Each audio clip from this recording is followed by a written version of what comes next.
Touchdown, McClintock Chargers. Come on, Jackson. That's a 50-yard bomb. And how about the air under that pass as Kamon Jackson had to find the football, fight off the defender, and haul that one in. Good for a 50-yard touchdown reception. And these are what these receivers do so well. They turn 50-50 balls into about 90-10. Kamon Jackson is the one that's targeting that ball. High points it at its highest point. Defensive back for Maricopa just never turns and looks for the football. And the Cardinals sin when you're the last line of defense in the secondary. If you're not looking at the football, you cannot let anybody get behind you. Unfortunately, Kamon Jackson did for Maricopa secondary, and he high points the football and the first touchdown of the season for this Chargers offense. The Charger place kicker is out tonight, Javier Alvarado, so Coach Fell said he's going to elect to go for two most of the night. Kamon Jackson leads the backfield. They run on an inside give, and there's nothing doing. You talk about toughness in the interior. Boy, that was a great job of playing in the middle of football for the Rams. Getting the carry was Edward Walker, and he got stymied at the line of scrimmage. Nothing doing. Well, once again, I think talking to Coach Fell and knowing Coach Fell for a couple of years, the same thing, because he understands with his offensive scheme that he's going to go for two every single time. You know, go for two. He's already went for it on fourth down one time on his side. If they're inside, if they're in Maricopa's territory, I expect them to go for it every single down. Every single fourth down that they face tonight. So you say is it college? Is it college football now, or is it? We used to make references to Madden. Yeah, where you're just going to do that. Well, when you have a quarterback and receivers like that can create that much separation, you're going to do that. But I want to see how the Rams bounce back here. You know, they had that first play, that 5-yard quick arrow to set up a 2nd and 5. But let's see if they can establish the run here and their second possession of the game. Kamon Jackson last year, 32 catches, 336 yards, with 2 touchdowns. He's already got a touchdown. Yeah, that's right. Come on. 336. But he has a 50-yard touchdown reception to his credit here tonight. On the return for Maricopa. Nice return by the big fella. And I got to be honest, it is just bizarre. Isaac Lopez, I believe, was. I think that's Kashawn Yazzie. You got 20. I got 2-2. 27 there? 22 no, there? 2-2, Isaac Lopez. I believe on the return there for the Rams.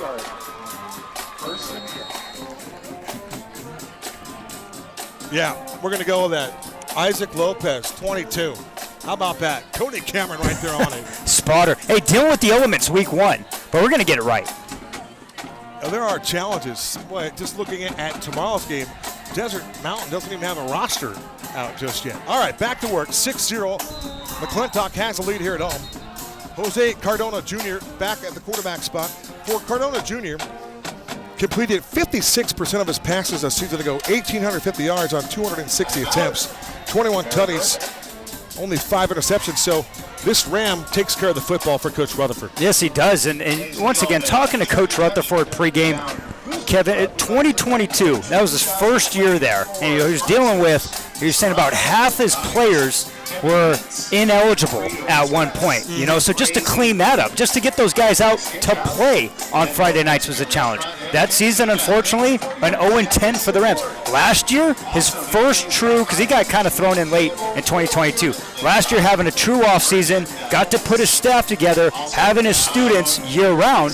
That number went down, he said, to 5. You know, a roster of 80, and half of them were ineligible the year before, goes down to 5. So much credit to him. So this is really the year 3 of a project where he has this whole 12 months continuity with the staff. His kids, he said, if they're pushing him to wrestle, they're pushing him to run track in the spring. That stuff matters. He said, hey, my athletes are they're the most athletic they've been in because year-round they're playing other sports. And year-round they're in the weight room. And you can tell, man, they're bigger, faster, stronger than 2 years ago. And they have something that we don't talk about enough. They've got this want. Yep. They've got some want. Cardona to the air. His pass is complete. Right out to Isaac Lopez, his first catch of the ball game. He touched the football on that return, but he'll take it outside the flat as he runs along the numbers, and he'll pick up maybe 1, maybe 2. That's a tough earned pitch and catch there from Cardona to Isaac Lopez. I'm going to tell you what, that's a heck of a tackle from the Chargers' leading tackler last year. That is senior safety Vincent Giglio. He came flying from the secondary to wrap him up for a short game.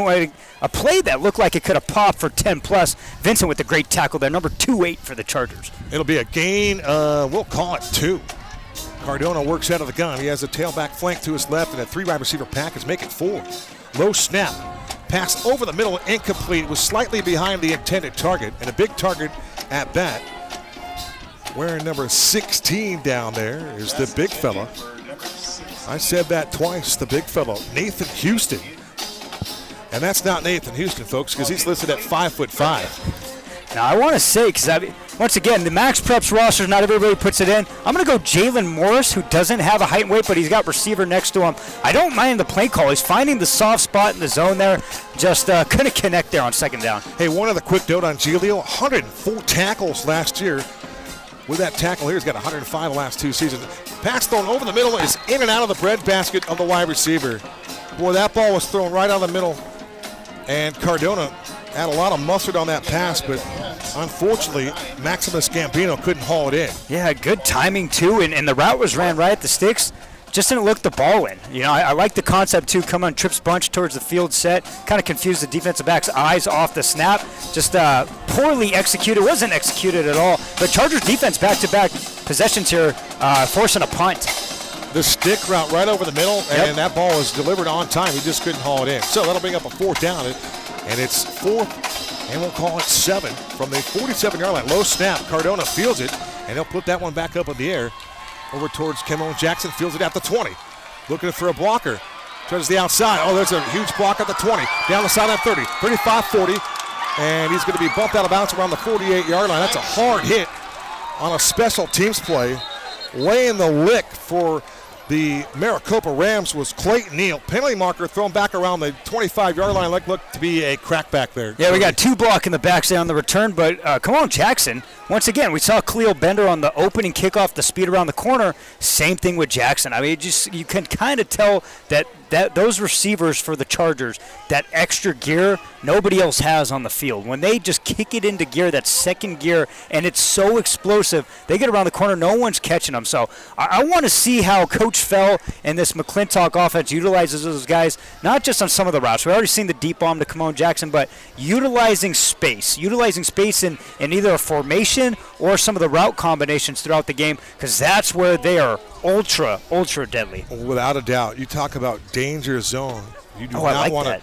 You don't want to put those guys on an island like that. You give any kind of space to any of those athletes you just described, and it is a tough situation. For Kimon, in that game against Maricopa last year, he caught 6 balls for $125 and a couple of touchdowns. So he's well on his way here. 6:07 to go, opening quarter here on the Zone 48 broadcast network. Jackson Knutson, a 50-yard touchdown pass to Kimon Jackson.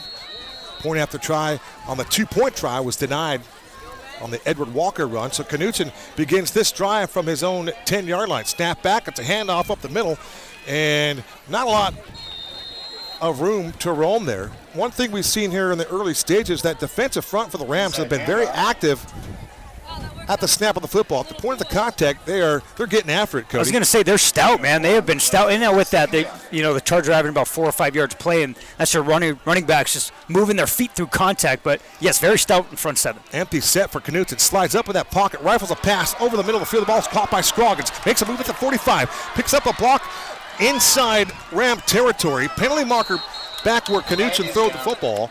And let's see if this one's going to hold up. But again, you get Scroggins in space. We were talking about Kimon Jackson, Khalil Bender. We didn't talk about Amari Scroggins. He, too, is a dude at 6'3", 165. He's the third of the triple-headed monster. Unfortunately, we got holding by the left tackle on the Chargers towards our closest side. Kind of hands outside the numbers, dragging down the edge rusher. We gave Knutson about 4 seconds to throw the ball there. But, yes, going back to Scroggins, he's the tallest of the trio receivers that they have. And Coach Fell said once again, it was just beating a dead horse here. He goes, hey, our 50-50 balls turn into 90-10 with these guys. Scroggins down in the goal line and in the red zone especially. He's winning those matchups against shorter defensive backs. So that holding penalty will eradicate a 35-yard pass play from Knutson to Amari Scroggins, so they'll back him up. That's a spot foul, so Knutson will snap the football at what looks to be the 8-yard line. Changing position to his right is Walker. Knutson. Jump ball near sideline, and that ball is incomplete. He wanted Khalil Bender, providing the coverage for the Rams. That time was Terrence Riley Coleman. For Riley Coleman, it's going both ways tonight for Coach Rutherford. Yeah, and well, here's the other issue. So I highlighted it before, and I said, hey, they're giving them different looks defensively. I just watched the entire play, kind of go 4 seams, but no one's getting rerouted. So if you have guys up front, which the guys up front, like number 3, an outside back for Maricopa who's just bracketing these guys, you have to hit them off the ball to reroute them. These guys are going untouched right now, and that's not going to be good in the secondary for Maricopa if that continues. Cade Osler, the player that Cody was referencing, another lofted ball towards Kamon Jackson on the sideline for Knutson, trying to drop that one in between 3 defenders. So maybe an ill-advised pass, but Knutson definitely fit that one in the window, just perhaps a little bit too tall for Kamon Jackson. But one thing I've noticed from Knutson here in the early stages of this first quarter, Cody, his footwork seems to be on point. For a big guy, he's not super nimble, but he's just had good footwork in the pocket. Well, he sets his feet, and that's huge. And I believe someone could fact check me on this. I think he gets trained by Minucci. I think he's quarterback trained as Dan Minucci, or I know for a fact he's quarterback trained. I've seen it on social media before. And working on your footwork all off season and just the release point, that stuff helps, especially your entire high school career. You talking about my broadcast partner on Friday nights? We got blocked. That punt is blocked, and that'll be a Rams touchdown. The special teams for Maricopa getting it done first.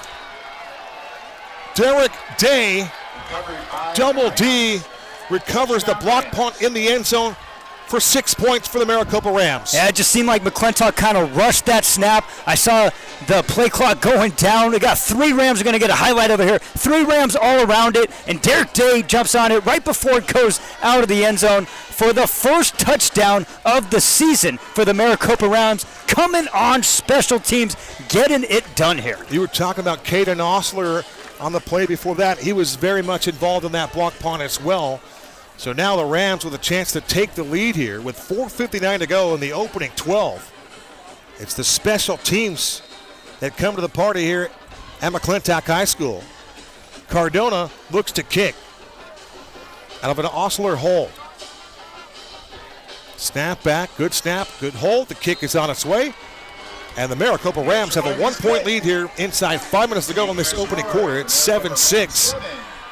And so far the Rams defense has been playing outstanding football here in the early stages of this football game. Yeah, getting to know the Maricopa coaches over this past year, Kevin, I tell you what, that is a very fired up group. That coaching staff does a great job of not only teaching the kids, but they show them love, and it's a ton of passion. I mean, that coaching staff, you look at the secondaries coach, Carl Evans, such a passionate coach, and he coaches those guys not just during practice, but all the extra time, all the extra the footwork on Saturdays and the speed training. Those guys love their players. After watching that, I'm watching those sidelines, and those coaches are just as amped and just as pumped as those players. That is happy times over there. And that, once again, that's just good. It's a product of good coaching. Saying, hey, this is a scenario. We're going to go attack the punter. That's exactly what it did, and good things happen when you're really well coached. Making plays on the road. Cardona pooches that one towards the middle of the field,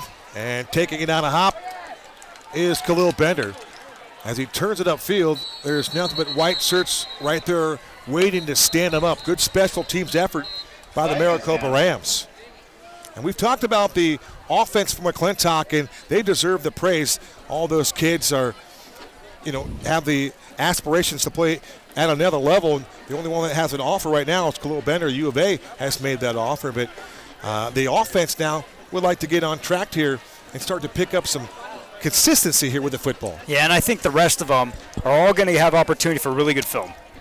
We talk about every broadcast. We talk about how to get a collegiate offer in terms of what these guys are looking for. I think you are so well versed because you broadcast so many games. You have such a good understanding of the state. But at the end of the day, and everybody's got an opinion, but at the end of the day, what matters most, outside of grades, your Friday game film. And so the more and more tape that all these guys get on both of these teams, the better opportunity they will have to have an opportunity at the collegiate level. It's a balmy evening here in Tempe. It's 7-6 ball game. The starters up front for McClintock. With this high-octane offense and that quick tempo, you rarely get a minute to check in and identify the starters. The left tackle tonight is Noah Rollins. Mike Sanchez is the left guard. The center for McClintock is Joaquin Encinas. The right guard is Adrian Munoz, and the right tackle is John Sorensen.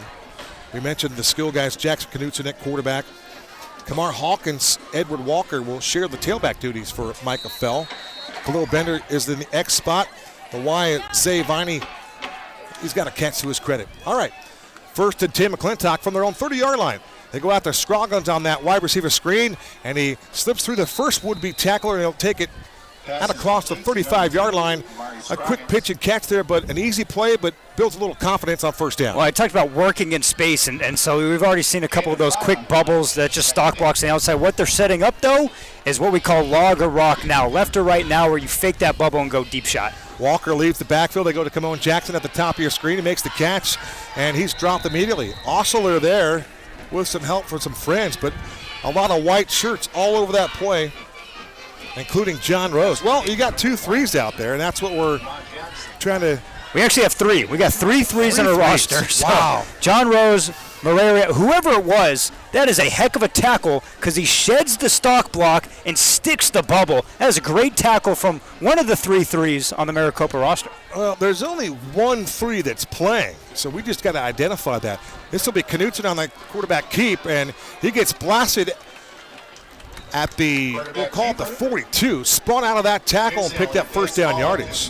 One thing you don't see Knutson is run a lot, but he's just a big-bodied dude running with the football, much like a guy like Ben Roethlisberger, perhaps. 100%. But like we were saying on that first drive, he 205. Listen at 205 coming downhill, man. I like how he spun, too, spinning, actually picking up the first down by gaining a couple extra yards on that spin move.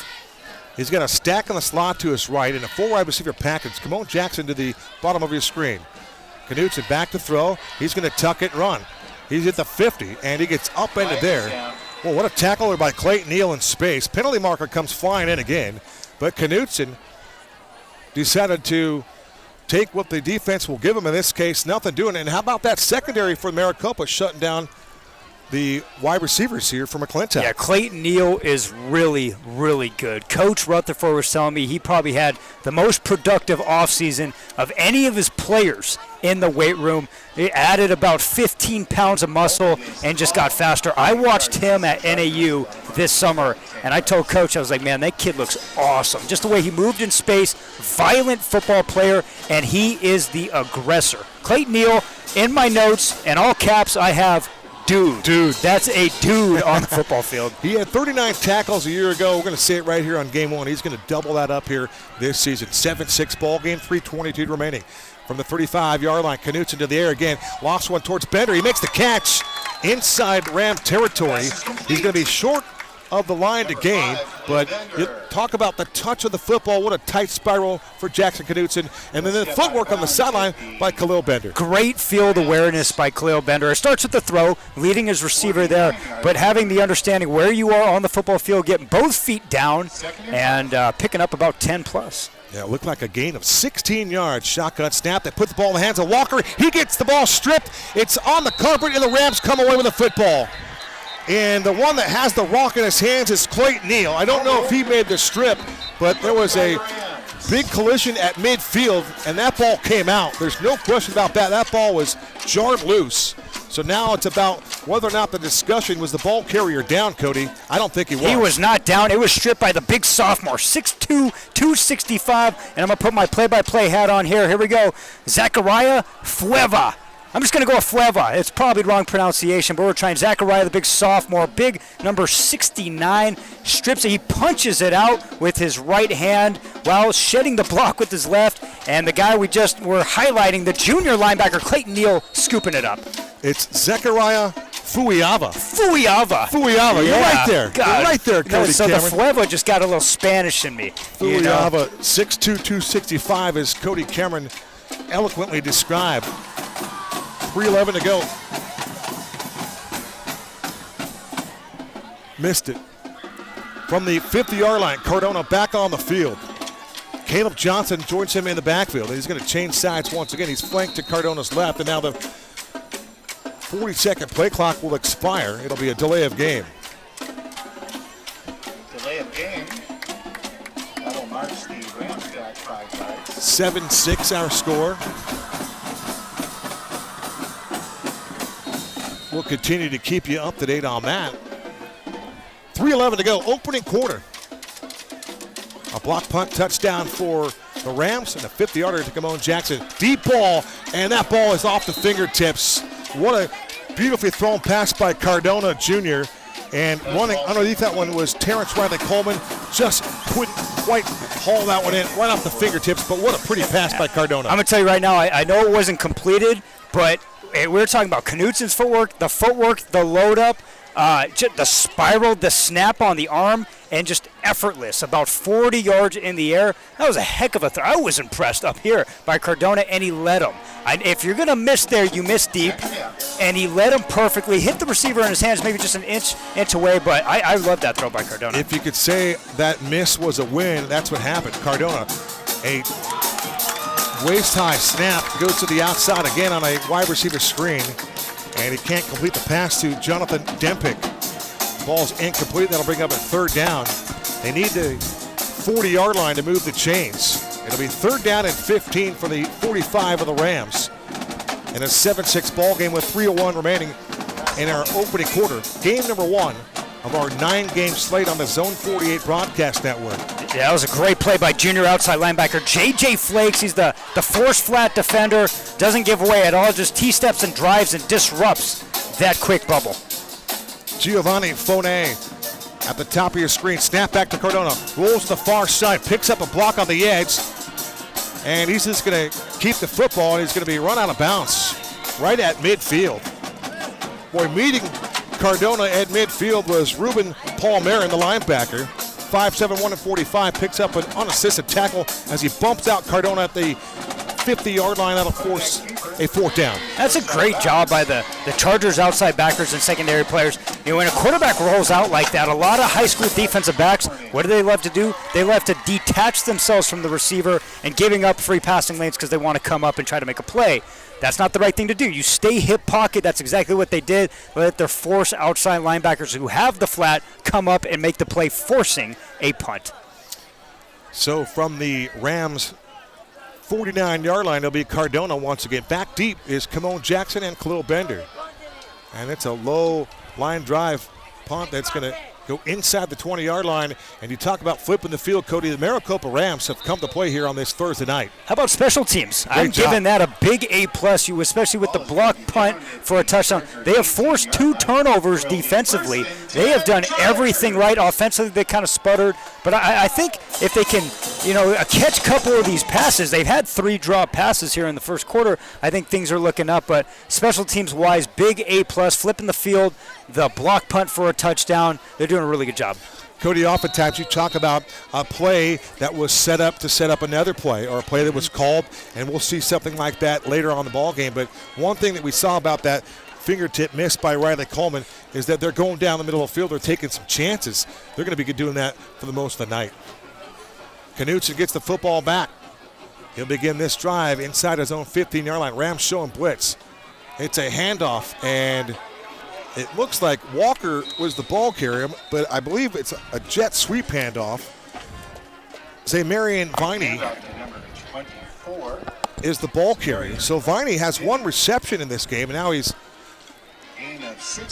involved in the run game. That was actually a pretty good play because they were bringing A-gap pressure, and that end around, it's a good play call for the Chargers, but a great tackle by the senior outside linebacker Benedict Chucha for the Rams. Gain of 6 for the Tank Dell lookalike. Khalil Bender makes the reception right in front of the McClintock bench, but nice move there by Bender to get out of that break and then become a target, and a great target at that, on a bullet pass from Knutson. That's a first down. You know what? Here's what I like about the Rams defense, though. It's a first down, quick hitch, no step drop because you're in shotgun. But Rams defensively, there's 3 bodies flying to the field there. Michael Hester with the tackle there. Deep ball to Bender, and that ball's going to be broken up. You got to like the coverage. One-on-one coverage on the near sideline. Michael Hester involved in back-to-back plays. He got the tackle on the previous play, and then he gets the pass breakup here on Khalil Bender. I don't like that coverage. I absolutely love that coverage because what he does, he actually looks at the football. He finds Bender, hip pockets him, turns around, high points the ball while pressing Bender towards the sideline. Now, Bender's athletic enough where he almost makes that catch and puts his feet down. Yeah, That's a great job by Hester, though. This is one thing that we've seen in the early stages here, Cody, is the defensive prowess of this Rams secondary. You talked about the infusion of their new coaches. Well, these new coaches are making a difference here on week 1. Yeah, they're really, really well coached. They really, and like I said, the passion. You see the players just flying to the football. No one's stopping here as we have a 3rd and short for the Chargers offense. Knutson says Scroggins for a short gain.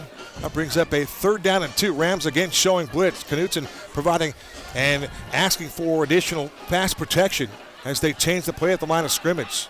Now Kamon Jackson goes to his wristband, and the McClintock offense is set and ready to go.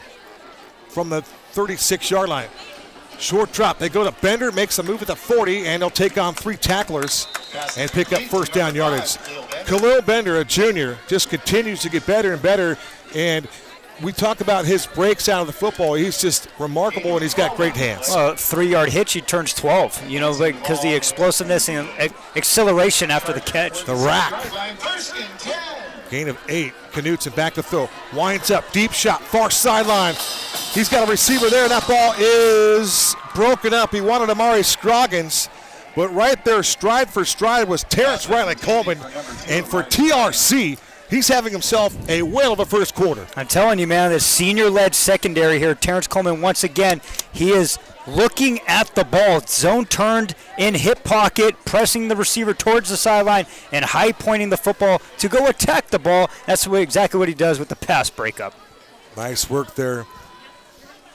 And that secondary, so it brings up a 2nd and 10, and Knutson, he is not bashful. He will take those home run shots. Knutson to Kamon Jackson, makes the catch and then splits the defense. You talk about a burst.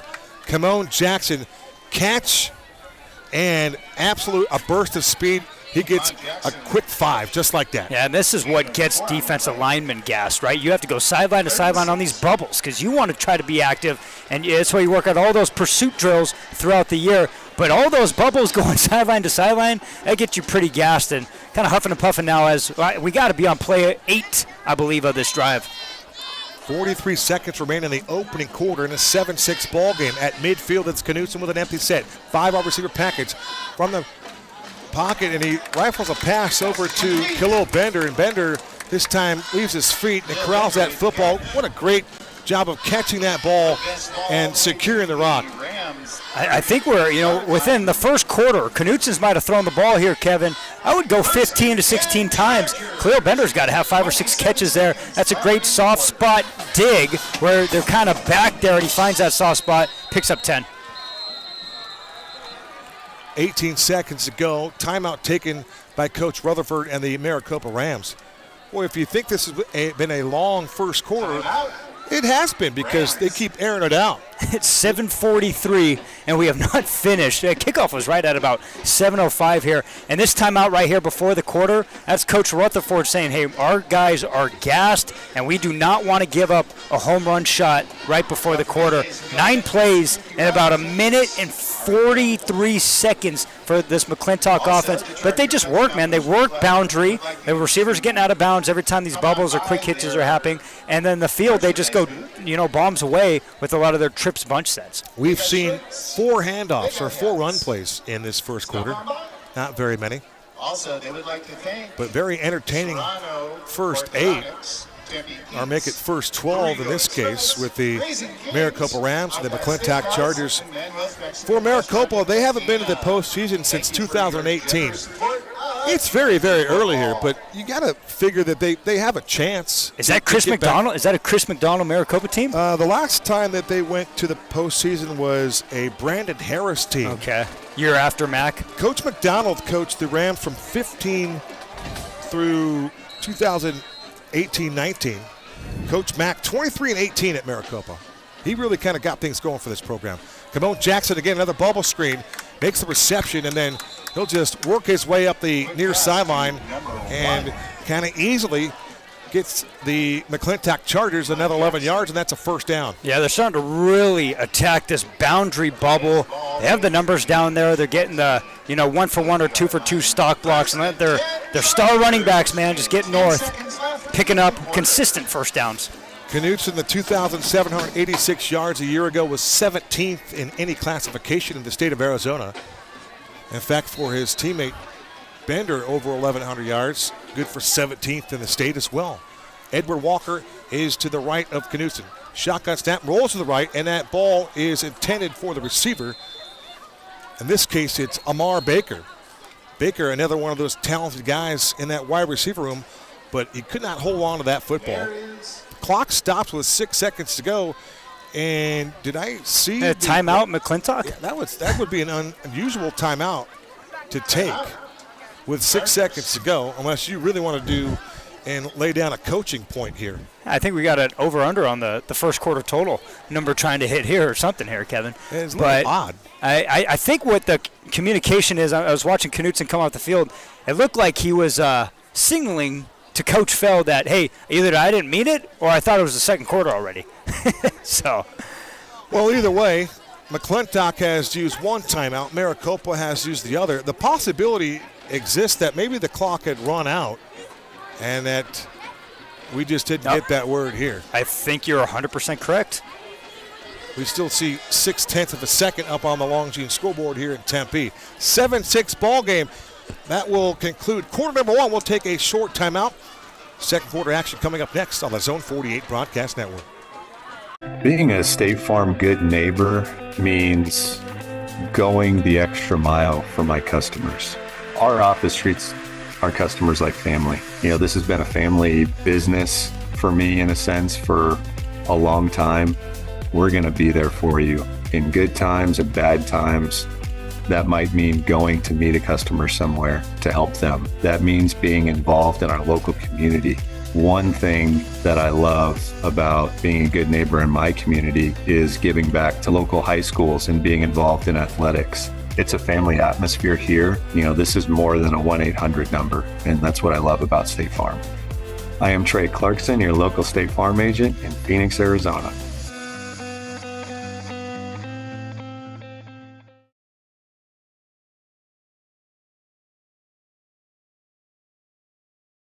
Stadium from McClintock High School. Edward Walker remains in at tailback. Knutson takes the shotgun snap, rolls to his left. On the back pedal, the throw. A jump ball for Camone Jackson, and the ball is caught at the 1 yard line. You talk about leaping ability. Another beautifully thrown ball by Knutson, but maybe in the double coverage, a better catch by Camone Jackson. But between two defenders. What's inside you? Is it strength? Is it speed? Is it knowledge of the...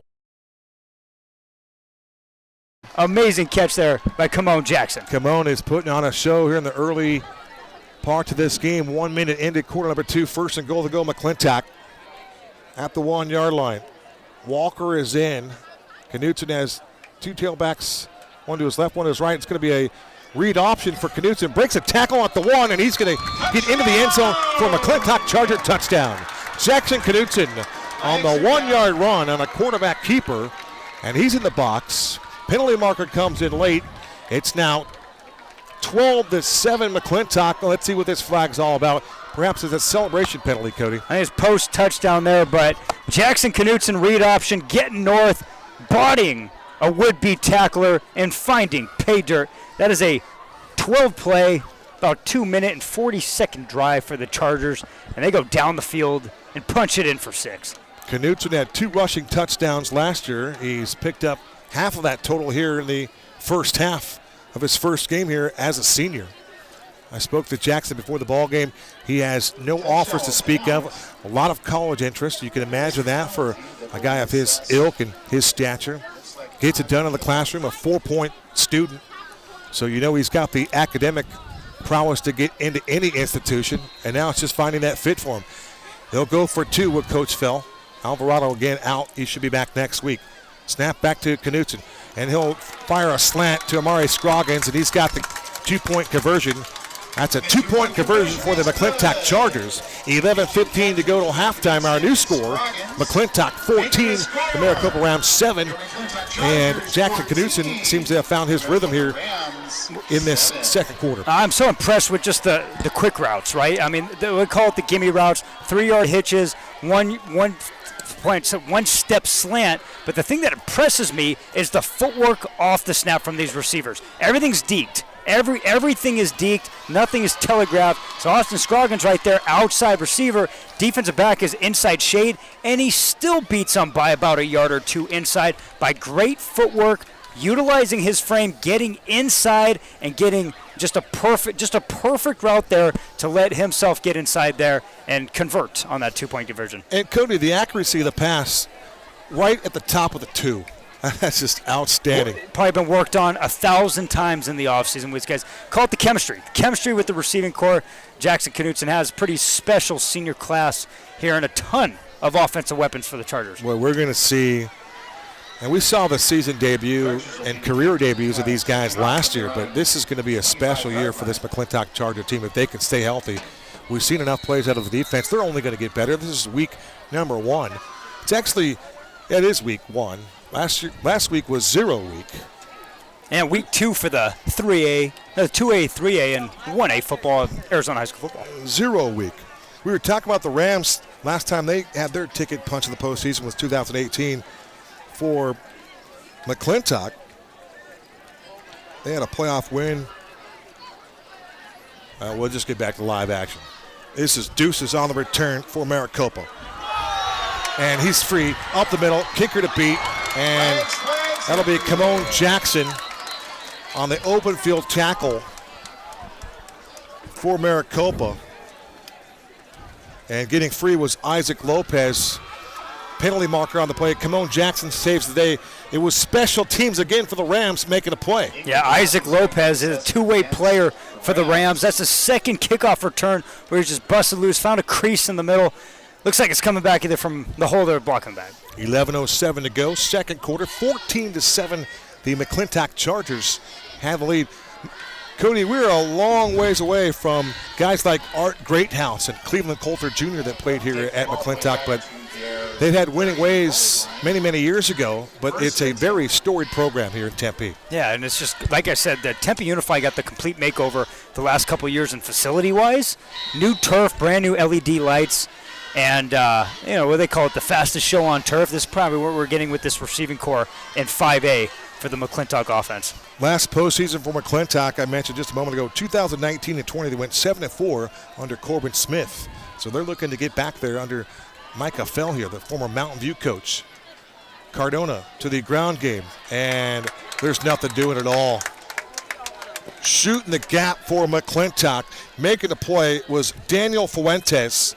Fuentes, another 2-way guy, 5'9", $150, a junior. You talk about read and react. He got to the ball carrier and took him out for a loss of 4 yards. Huge TFL. Yeah, and only 150 pounds, but he does a great job of fighting off the offensive line block, getting to the second level, and getting in the backfield for a huge tackle for loss on first down. That's a big win for the Chargers defense, something they've done consistently here tonight. Caleb Johnson remains in. He is flanked to the right of Cardona. He was to the left, now he just switched positions. 3 wide receivers for Cardona. Under a blitz, gets rid of it, and he's just going to run out of time. He had a lot of pressure coming from the backside. Fuentes was there once again. Give him a hurry. Also there, in on the play for McClintock, David De Leon was in on the hustle. So a couple of hurries for those Charger defenders. Yeah, Fuentes getting active here, just splitting a gap through that offensive line. Finding crease, it's literally get ball, see ball, right? And so attacking downhill. It's great back-to-back plays for the edge rusher for the Chargers defense. Rams lineman up front. The left tackle is Elias Soto. The left guard is Nico Garena. The center is Jacob Salas. The right guard, Russell Carrington. And Zechariah Fuyava, the other tackle. And a nice job of an open field tackle after that pass play. It was Cardona to the wideout.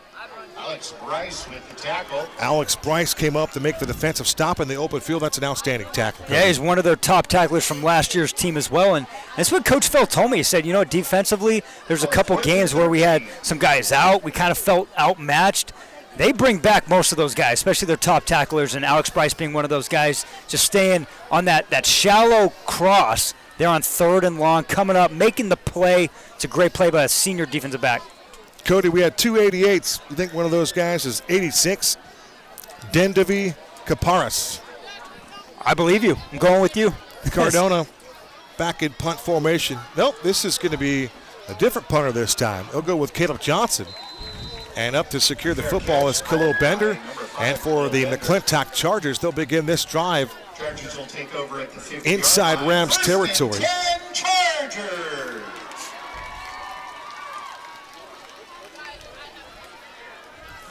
Passing along some scores around the state on Thursday night. How about this game? Hamilton and Centennial on the main stage. Hamilton has a lead after 1 quarter.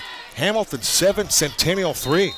A lot of people think that Centennial could be the Open champions this year. We'll see. Two juggernauts to kick Great off programs. the season. Oh, man. On Thursday night.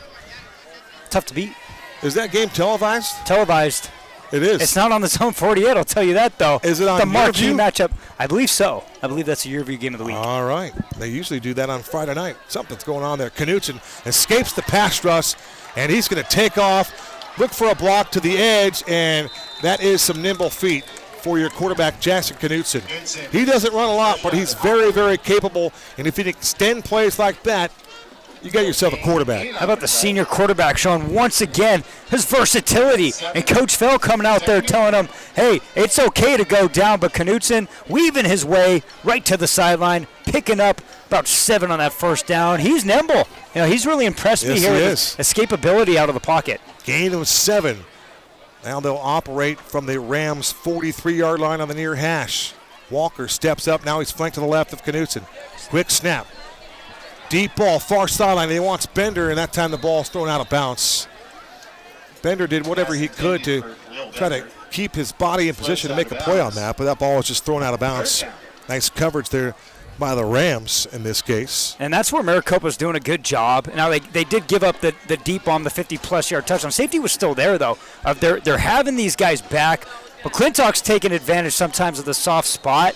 But once again, they're doing a better job, I think, than last year. That was the whole thing where Coach said last year we were so inexperienced here. We gave up so many deep shots consistently. They are staying over the top much, much better this year around. You can see the improvement here through this early part of this football game for Coach Rutherford's team. That was Michael Hester who was involved in that last play.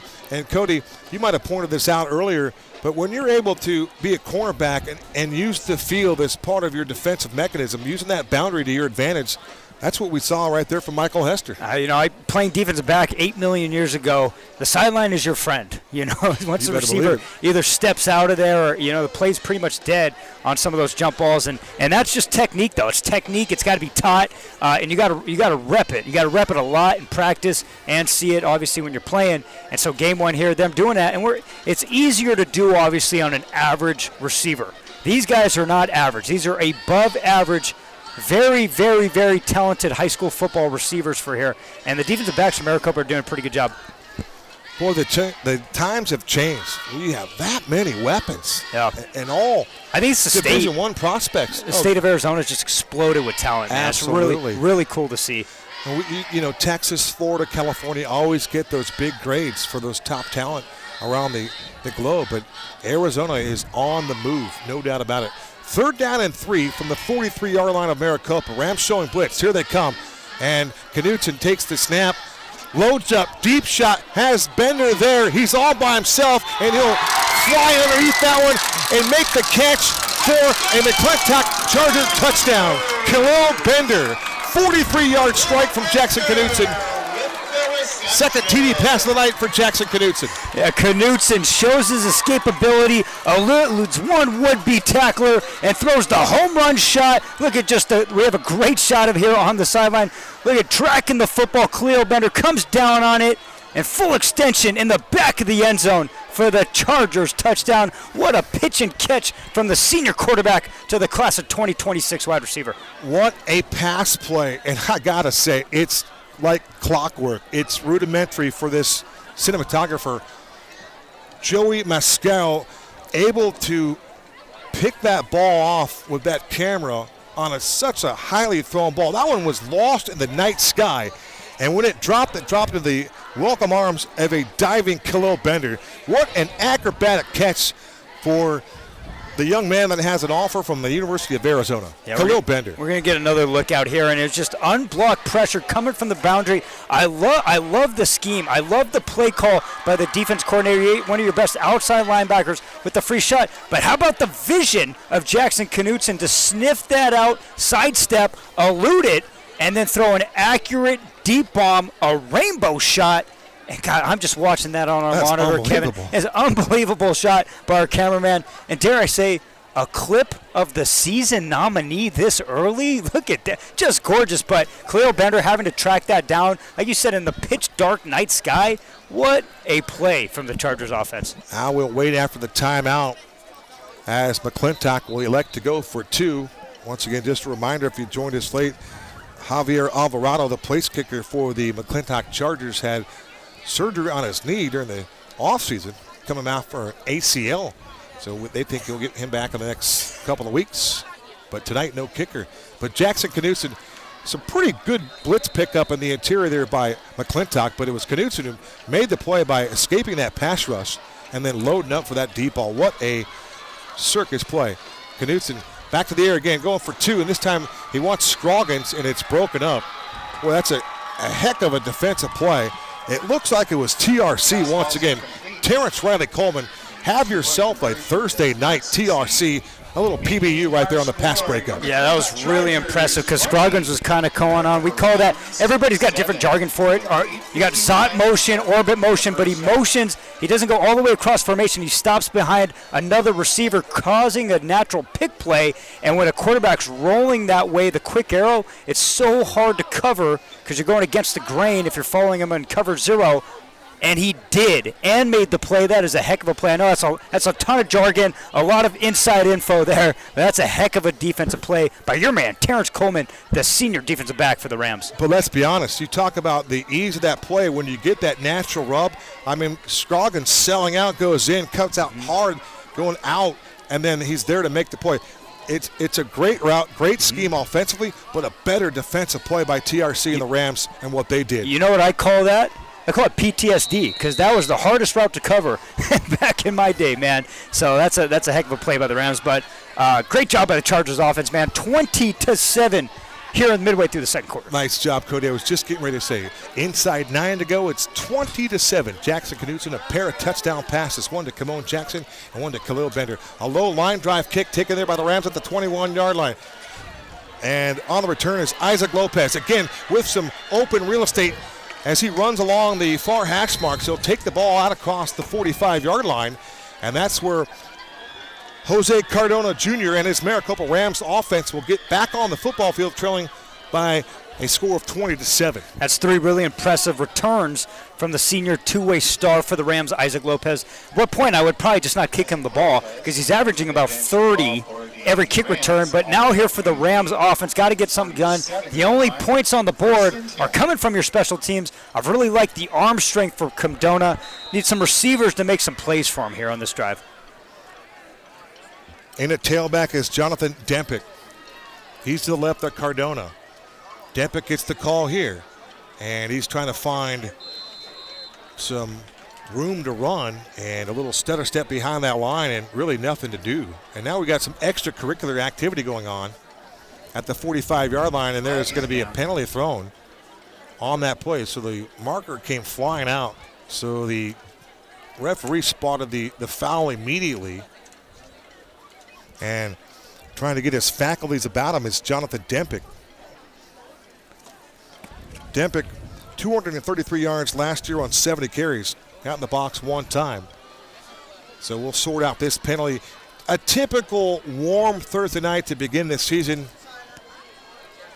And your typical woes that you would see from either team in game one. Yeah, I think in terms of conditioning, though, we saw one of the Maricopa kids cramping on the touchdown pass. But outside of that, how about the conditioning for McClintock offensively, having those guys go that fast? And there's not a lot of subbing going on. McClintock really does not have that much depth. They don't. Roster 45. Less than 50 guys, yeah. Roster 45, I think I'm only counting about 35-ish that are suited, and they're not subbing a lot, and these kids are fine right now.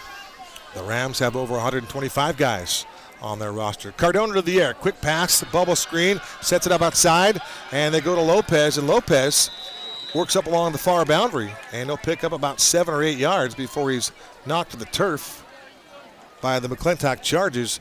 Up there defensively was Julius Fuentes, but Cardona to Isaac Lopez, just a quick hitter, another bubble screen. We've seen that on both sides of the field here. Several times that play has been called. Yeah, I like that, though. Working the field side, getting double stock block, and picking up, a good amount of yardage here to be third and manageable. 7:49 to go, 20-7 ball game. Cardona hands it off, and that ball is into the belly of the tailback Dempick, and he gets munched behind the line. So the Chargers on a run blitz stuff the ball carrier, and you talk about an outstanding defensive call. The Chargers had the right personnel at the right time there. Yeah, they have a senior defensive lineman. The last couple plays, Maafu Lama, 6'1", 285, just an absolute rock down there. Looks like he's playing about 3 technique. And here's our first 4th down play for the Maricopa offense here. This is a big play here, Kevin. From the 48 of Maricopa on the rollout, it's Cardona looking for a block, and Cardona is going to be close to the first down. It's all about the spot, and I think he's going to be marked short. Meanwhile, behind the play, coming up slow for the Chargers is one of their defensive standouts, Daniel Fuentes. You got the Fuentes brothers out there making plays here tonight. Cardona did everything he could to get that first down, showed good speed, and I think if he watches this film later on, he's going to realize he probably could have picked up that first down. He just took the wrong angle. Yeah, he could have actually made one step further up the field, maybe even lowered that shoulder and sliced in there and got that first down. Yeah, I love the effort. The cutback lane was probably there, like you said, about a yard or two prior if you wanted to head north. But I love the effort. Hard to tell, though, Kevin, on that angle because the sticks are on the other side. So really getting a feel for that is tough. But good effort, just better plays from the Chargers' pursuit on that play. So Jackson Knutson and company gets the football once again. They'll begin this drive on the 44-yard line. Missing their offensive guard to start the play. Missing their right guard to start the play there. They'll deploy 4 wide receivers here for Knutson, and again, Walker's the tailback. Snap is back. They set up a screen. That ball's intercepted. It's picked off. That's going to be a Rams touchdown. Intercepted by the Maricopa Rams. Zachariah Fuiava with the pick 6, and the Rams have scored their second touchdown. This time, it's on the defensive end of things. How about the sophomore? They went fake bubble to the left, and it's a quick running back screen to the right. But Fuiava sitting right there, grabbing, putting his paws on the football, grabbing it in, and how about the speed? And Fuiava, he pointed to the sky. Watching here, we're going to get a replay. He just right place, right time, swim move over the offensive line as they release to block. And the big man rolling for the pick 6. Big man touchdown, Cody. Big man tutty. He looked like he'd been there before. I'm going to give you a name there. He looked like the old Dallas Cowboy defensive end. He played at ASU, Shante Carver. Ooh, that's who he looked like right there. Good name. Take a look at Shante Carver. I think he wore 97 for the Cowboys, but that was an impressive play by the big man. Fuiava in the box, and the Rams can cut this deficit to 6 with a made point after try. Cardona's kick is up, and it is through the uprights. And Maricopa. Oh, I'm sorry, not to cut you out. I was going to say Maricopa is right back at it now, Kevin. Yes, 6:52 to go till halftime. Our new score, McClintock 20, Maricopa 14. We thought we might have a football game here. McClintock picked up that 20-7 lead, and you thought, oh, you never know, they got the ball back. But then the mistake by Knutson, and, well, that's a tough play, really. Was it a mistake, or was it just a better athletic play and a tremendous play by Zechariah Fuyava? Yeah, I don't think it was a mistake. I think it was right place, right time, because if you look at the offensive line releasing here, stick out those mitts. Yes, exactly. And I think you're trying to run that to the boundary, so your spacing is kind of tight anyway. But I really think it was just right place, right time. But Maricopa, how about the 14 points they have? Neither have come from the offensive side of the ball. We have a special teams block for a touchdown, and now the pick six, and they're within 6 points here in the first half. So Clayton Neal has a touchdown to his credit. Zechariah Fuyava has a touchdown to his credit. It's a 20-14 ball game with 6:52 to go in their first half, and the Rams defense has come to play, and certainly their special teams. 3 turnovers forced in the first half. It's just there's so high pace, man. There's only 6 minutes left in the second. So Cardona, a little short kick, and taken there by the wideout for McClintock, and they're taking a long time to knock him down. That is Amar Baker. Boy, he got pinball around a couple of times there. Cody finally took a shot to the turf. But you could tell that after that touchdown, the pick six for the Rams, they are fired up on that sideline. Oh, big time. And we're talking about the coaches and showing their passion, and those are big wake-up calls from the entire team, man. That changes the momentum of a game big time. And this is right here. Nothing better than after a pick six, if you can get an additional stop and force a punt, that would be massive for the team. 1st and 10, McClintock from their own 36-yard line. Knutson with 3 wide receivers to work with. Takes the high snap, rolls this way, pumps. Now it spots a receiver over the middle field. That ball is going to be caught and making a catch and taking the football inside Rams territory. They go back to the Charger wideout out of the slot. That's Zamarian Viney, and his second catch of the game. This one goes for a first down. Man, I'll tell you what, though, the Maricopa flat defender was sitting right there, just missed the tackle. We have 3 threes on the roster, so I can't tell you which. I don't think it's John Rose. But one of the other 3s on there sitting right there just missed them. Osler, that's a gain of 16 to Viney. Knutson, another high ball on the far sideline into double coverage, and Bender can't run on this one. Good coverage there provided by the Maricopa Rams. Lopez out there with his teammate. Are you surprised that McClintock's taking this many shots down the field? I think it's their offense. It's their offense. Once again, Maricopa's doing a great job of staying on top of it.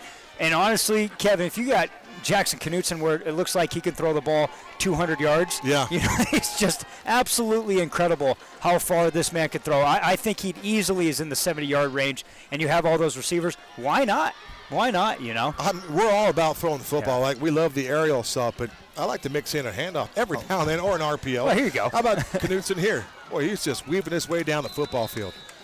Maybe Ben Roethlisberger is a good comp on Jackson Knutson, because Ben, he didn't look graceful running the football, but Knutson on that particular play, he just carved off about 14 yards on an RPO, and he looks the part doing it. Well, I think this is their running game.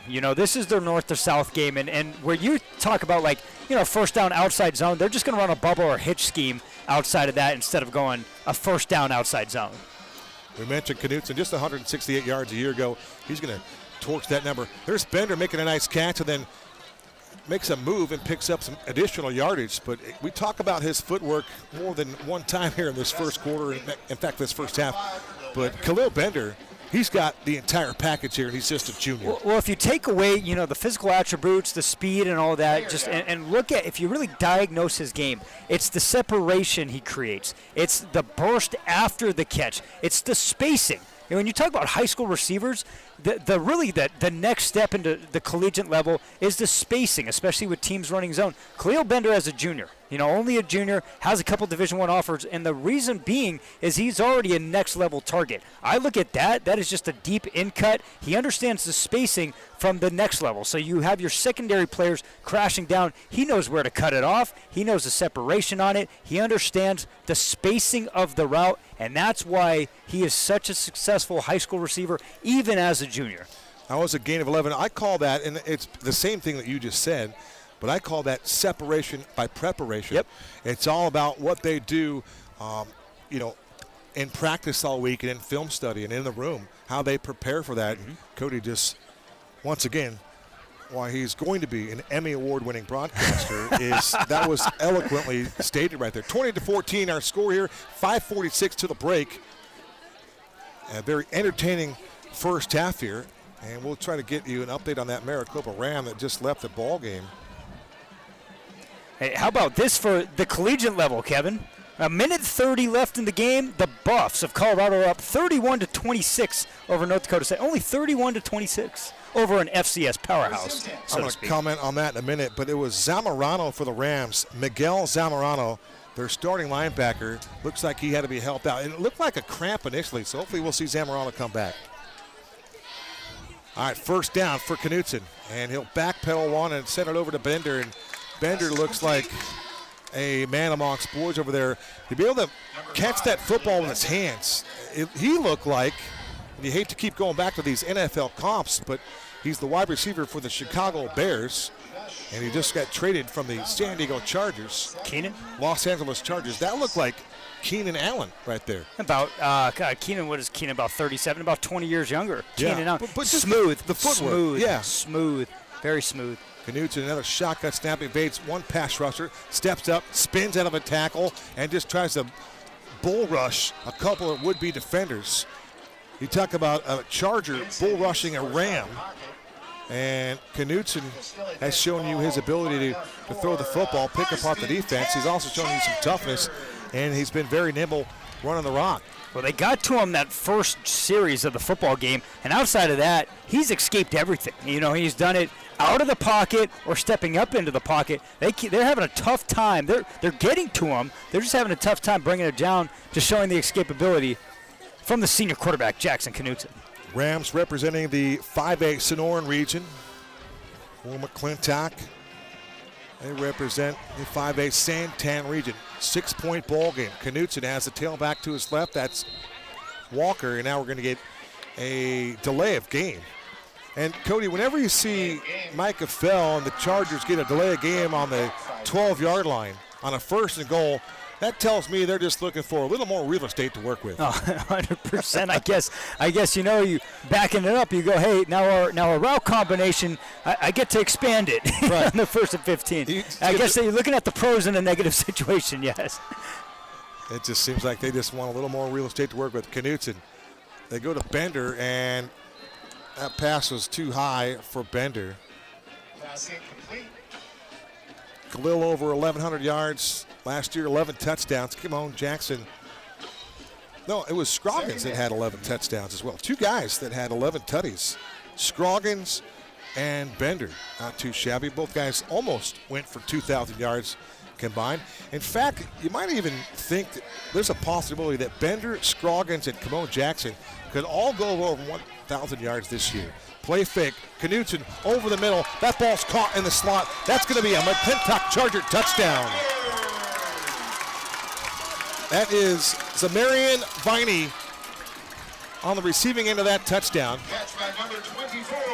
14-yard reception for Viney. 3rd touchdown of the half for Jackson Knutson. He now has 33 in his career. It's 26-14 with 4:19 to go in the second quarter. Point after try upcoming. And you're just watching the replay there. They actually went off play action. They have ran the football with the running back maybe once or twice all game, but play action, it gets the inside linebackers to bite just a little bit. The hesitation right there pulls it as we see that outside linebacker came up for that inside zone, and he got a free release up the seam, and Jackson Knutson puts it right on the chest for another touchdown pass. And there you go, Cody. That's that wink, wink. I got my touchdown.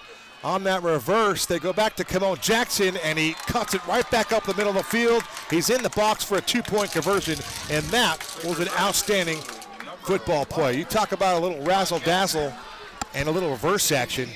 Well, that's good for 2 points, and if you're the Rams trying to stuff that one, that's a tough one to stop. I was going to say, how about the cut getting north, man? You had a nice play by the Rams force player staying home.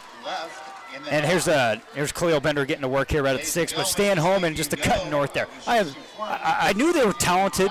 You know, I watched McClintock last year against Sunny Slope.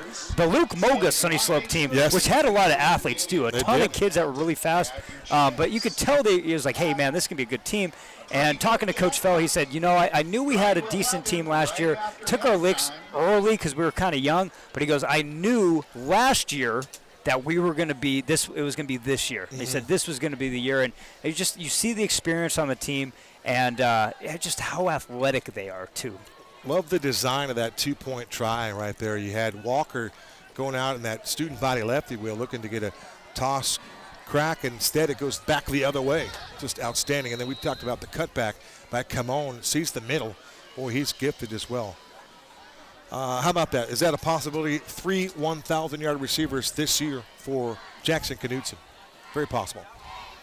That's a squib kick. And boy, I tell you what, you talk about a collision on the middle of the football field for McClintock. Lowering the boom was Deshaun Gorey, the linebacker, 5'7" junior, laying the lick on the returner. Yeah, it looked like he ran into a brick wall. That was a heck of a special teams tackle from the junior linebacker. A little thumping going on here on this Thursday night. A lot of great action on this marquee Thursday evening. And we're delighted that Hamilton said no. I mean, sure, we'd like to be at Hamilton Centennial. That was the idea initially when we had the rough draft. But what a dandy matchup here between these two schools, and really a chance for us to see and witness this offense and these skill players that Micah Fell has. Cardona back to the air under a heavy blitz on the screen, and there is nothing doing. Great defense by the McClintock Chargers. Well, I love the play call. The only issue was all 4 offensive linemen who went up, they didn't block a person. You know, they free released the defensive lineman, which is the right thing to do, and they didn't block anybody at the second level. How about Julius Fuentes with the stop? Just the name Julius, Cody, is throwback. Julius Dr. J. Julius Irving. You know, like that. Now you're going back. Well, you just got to figure, though, that somebody in this household of the Fuentes, they have some sort of influence of that name. Julius. Great name. Trips to the right off the edge. Cardona's going to keep it himself, and he works the right side, and it gets absolutely hammered at the 35-yard line. Lowering the boom again. Back-to-back plays. Julius Fuentes. I mean, he absolutely flattened Cardona. And now the Chargers are starting to get loose defensively. We've seen their offense make some plays. They're running up and down the football field, but now their defense is starting to fly to the football. That's form tackle, too, man. Scraping, getting to the second level, driving the hips and feet through contact. That was a heck of a play by the linebacker, Julius Fuentes. What a bone-jarring hit. Chargers look like they might be coming. Just a good pass rush. Cardona to the air. His pass over the middle, and the receiver had broken inside when the ball was delivered outside, so that'll be an incomplete pass, and that'll be a third down here for Coach Rutherford and his team. So they just haven't been able to get this offense in any kind of gear or rhythm, if you will, but perhaps we have to credit the Charger front 7 for making things difficult. Well, haven't been able to get the running game at all because that front 6 from McClintock's been so stout, but the passing lanes have been there. They just haven't connected. The 3 early drops in the first quarter, and there they had a free release up the seam in the slot, just couldn't connect, throw kind of just behind his target. We talk about Julius Fuentes. How about Maximus Gambino? He was the intended target. They go back to the Caleb Johnson, and his punt goes high into the air, and that ball... Catcher interference. We're going to have catcher interference. Yeah, 15 yards. It looked as though the return man didn't have enough space to work with to field that punt. Penalty marker was dropped right there. Cody, his initial assessment is it'll be an infraction against Maricopa for not allowing the punter to have enough space to work with. 28-14, 2:35 to go to the break. We need the break for one thing. A reload on the water. By the way, a little fun fact here. Need a little landscaping this week, Cody, and you're a homeowner, of course. Hadn't done the landscape in a couple months just because it's just too darn hot and we've been vacationing and whatnot. So I get my guy, and he's going to come over and do the yard for me. $250 for a yard cleanup. $250 for a yard cleanup. But more importantly, that doesn't include raking now. Oh, boy. It doesn't include a rake. So I'm just wondering, what do we got to do to get your yard raked for that $250? That's a lot, man. That's tough to go. Kevin Derryberry alongside Cody Cameron right here on the Zone 48 Broadcast Network. Great football game for you here. Jackson Knutson with 3 touchdown passes here in the first half to 3 different wide receivers, including Khalil Bender, Kamon Jackson. And that last touchdown went to Zamarian Viney. Knutson gets the football back, 2:35 to go. McClintock has the football on their own 25-yard line. 2 receivers to Knutson's left, 2 to his right. Snap back. Knutson fires over the middle. That ball is incomplete. He had Bender on a crossing route. Right there to defend him was Clayton Neal. Maybe on this one play, it was a good drop because Clayton Neal was sizing up right there, Khalil man. Bender. Yep, yeah, that shallow cross. Clayton Neal staying right in the hip pocket of there. And that is exactly why, Kevin, we have so only 2:31 left and an hour and a half of the first half. There have been 67 passes here in this first half. And there's another pass. This one's to Kamon Jackson. Watch out, you got some speed. See you later. Nothing but clean air for Kamon Jackson. He'll be in the end zone for the second time as he breaks the tape at the goal line. Holy smokes, 65-yard dash for the cash. Jackson Knutson to Kamon Jackson, and the Chargers have scored another touchdown. Yeah, he just blasts out of a cannon here as we're going to get a look. We got trips bunch set, go bubble behind it, double stock blocks, good perimeter blocking, and some offensive linemen out front, and then gone. He just shoots out of a cannon, and he's 15 to 20 yards ahead over any Rams defender. Kamon Jackson, you said it pregame. Coach Fell said it pregame. They said, hey, of all the guys, watch out for him. He might be our most electrifying, and he proved it right on that play. And you pointed out what a great stock block by Edward Walker, the tailback that was leading the way initially for Kamon Jackson, his second touchdown in this football game. His last one was a jump ball, so Kamon Jackson has gone big play. Back to 2 again. Knutson to the end zone. This time it was nearly intercepted. Who else would it be for the Maricopa Rams? That is TRC, Terrence Riley Coleman, stepping in front of that Knutson ball.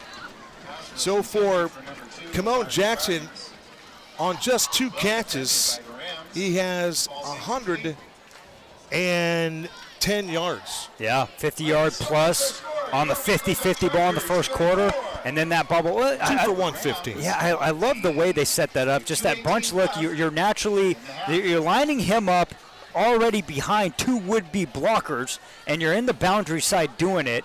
But once again, just the speed. I mean, you see that one cut, just one cut and go, and he is faster than anybody on the field. A good 15 yards of separation once he crosses the 30-yard line. That is a huge burst of speed. CC, that's the second touchdown highlight we've seen where there were no defenders in the shot. Yep. For the offensive weapon for McClintock. The first time it was Bender. The second time it was Kamon Jackson.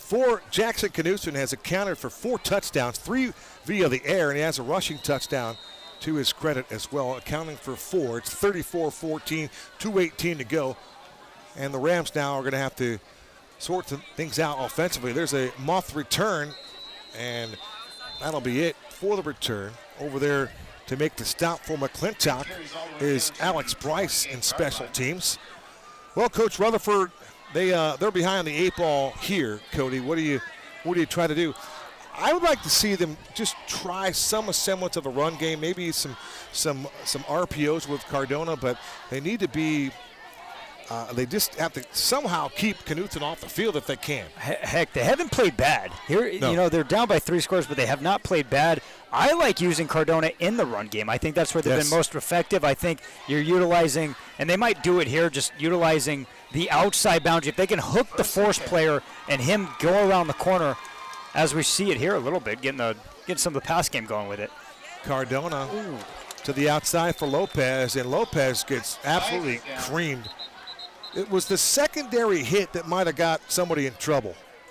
J.J. Flakes might have been the culprit of a penalty. We'll see what the call's about. Our white hat official in this particular case, Jeff Whipple, has made the call. Yeah, I don't think it's a dirty hit at all. I think his target angle, this happens all the time, especially collegiately, they're going to get a helmet-to-helmet here, but the receiver's target angle, when he cuts back in, kind of bends down. J.J. Flakes is leading with the shoulder, just once again as we get the look here. The target angle, when he starts the target, as you can see, the target angle changes lower, which forces the helmet-to-helmet. Not a dirty hit at all. J.J. Flakes is making a defensive play. That was the result of the play. That was a great call, really, by Jeff Whipple. But how about Ethan Bender, or Khalil, on that play that got beaten defensively a little bit. That ball's out again, and it looks like the Chargers are going to come away with a football.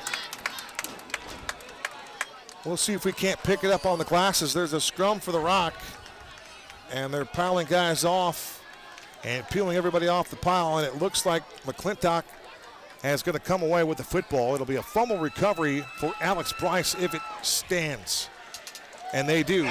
It is an indication it'll be a turnover. Alex Bryce for the fumble recovery, and McClintock gets the football with a 34-14 lead with a $1:47 to go, and they got a 1st and 10 at the Rams' 44-yard line. Yeah, one of those senior leaders for the Chargers defense. Sees ball, get ball. It looks like Khalil Bender and company are on top of that hit and ripping out the football. First guy secures the tackle, second guy punching it out, and the senior safety scoops it up for the fumble recovery. McClintock averaged 39 points a ball game a year ago while surrendering 25. So they're pretty close to that average here, and with a touchdown here, they'll have that average in the first half. And I would expect that average to grow this year. Rams will rush 3. Pump fake for Knutson, has the time. Again, another deep shot. This time he wants Scroggins, and the ball will go out of bounds. So Amari Scroggins has been involved in this game. He hasn't got in the end zone just yet.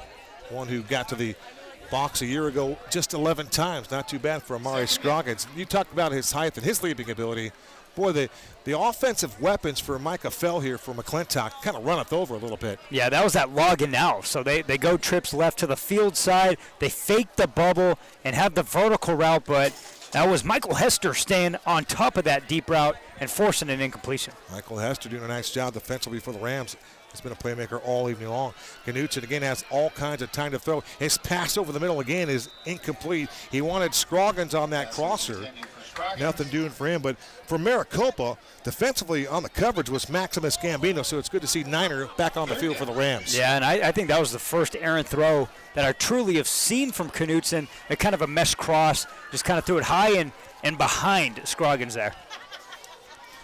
The Chargers have state championships back in 77, 80, and 1989. I believe those are all BC, before Cody. Before Cody. Who would have thought that we'd have so many BCs with relevance? Yeah, before Christ, before COVID, and before Cody. And on that exchange, the ball is fumbled, and the Rams are going to come away with a much-needed takeaway. Recovering the rock for Maricopa was Tayshawn Hester, 6'1", $185, a junior. The exchange, Cody, I'm not sure that the tailback got the football. Well, how about this? I think that's the 4th turnover now from the Maricopa defense. And if you tell me a team has forced 4 turnovers and a half, oh, that team's probably up. Right. You know, the Rams are still trailing by 20 here, but once again, it's like they're not playing bad. They just have not been able to execute at all offensively. It would be huge going into the locker room here with points on the board, and you get the ball at the second half. This would be a big 14-point swing. The Rams could capitalize off another turnover by the defense. They need a little more Fuyava magic is what they need. 34-14, $1:31 to go. It's a handoff, and they run the football to the left side. What a novel concept. Running the football for Maricopa was Jonathan Dempick. He'll pick up 2.5 yards as he takes the football inside Charger territory. They'll get to work from the 49-yard line of McClintock, and they'll face it 2nd and 9. Clock running with $1:10 to go. Rams wearing their all-white uniforms with their black helmets. The Chargers clad in their typical navy blue with that trim of maroon. Cardona taking a little time here. Low snap to the air. His pass right in front of us, right in front of the Charger bench. Trying to slide over and make the catch, but unable to do so, was the wide receiver. That is Caleb Johnson. In this case, Caleb unable to haul that one in. 48 seconds to go, Cody. They just have not been able to execute at all in the passing game. The routes are there. It's just I really think getting into a comfort level where it's like Knutson got into it immediately. Cardona with those first 3 drops in the first quarter just haven't been on. It wasn't him. I mean, those are on-target passes, just drops. Haven't been able to get in a rhythm this game at all. Full wide receiver package. Clapping his hand, snap is back for Cardona under a heavy pass rush. Cardona still with it to the boundary, and he'll just dump it off. And that ball goes out of bounds, incomplete. Applying the pressure on the outside was Mafu Lama. How about the 285-pounder getting after it? How about the speed? Look at him chasing him down into the field side, not giving up at all. And Lama, that's one of those senior two-way players, a couple of the Tongans that are here at McClintock that are really, really good football players. They play both sides. We already have a big man touchdown here for the Rams. You thought, boy, how about that big man getting after the quarterback? Hey, scoop and score all day. I bet you that is on Mafa's eyes. That's going to be declined. The Rams Bring it up 4th. averaged 25 points a game, almost 26 last season. They're sitting on 14 here with 39 seconds to go. With this pause in the action, I wanted to extend the invitation for everyone to tune in and listen to my guy, Cody Cameron, tomorrow night on 1580 The Fanatic. He'll make his, I can't even say his radio debut, but it's his show. It's his deal now.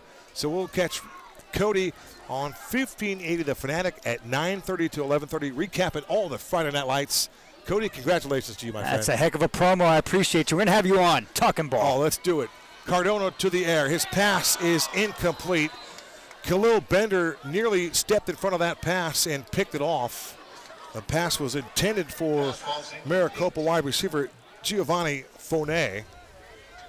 And Fone is spelled F-O-N-E for those fact checkers out there, those verifiers.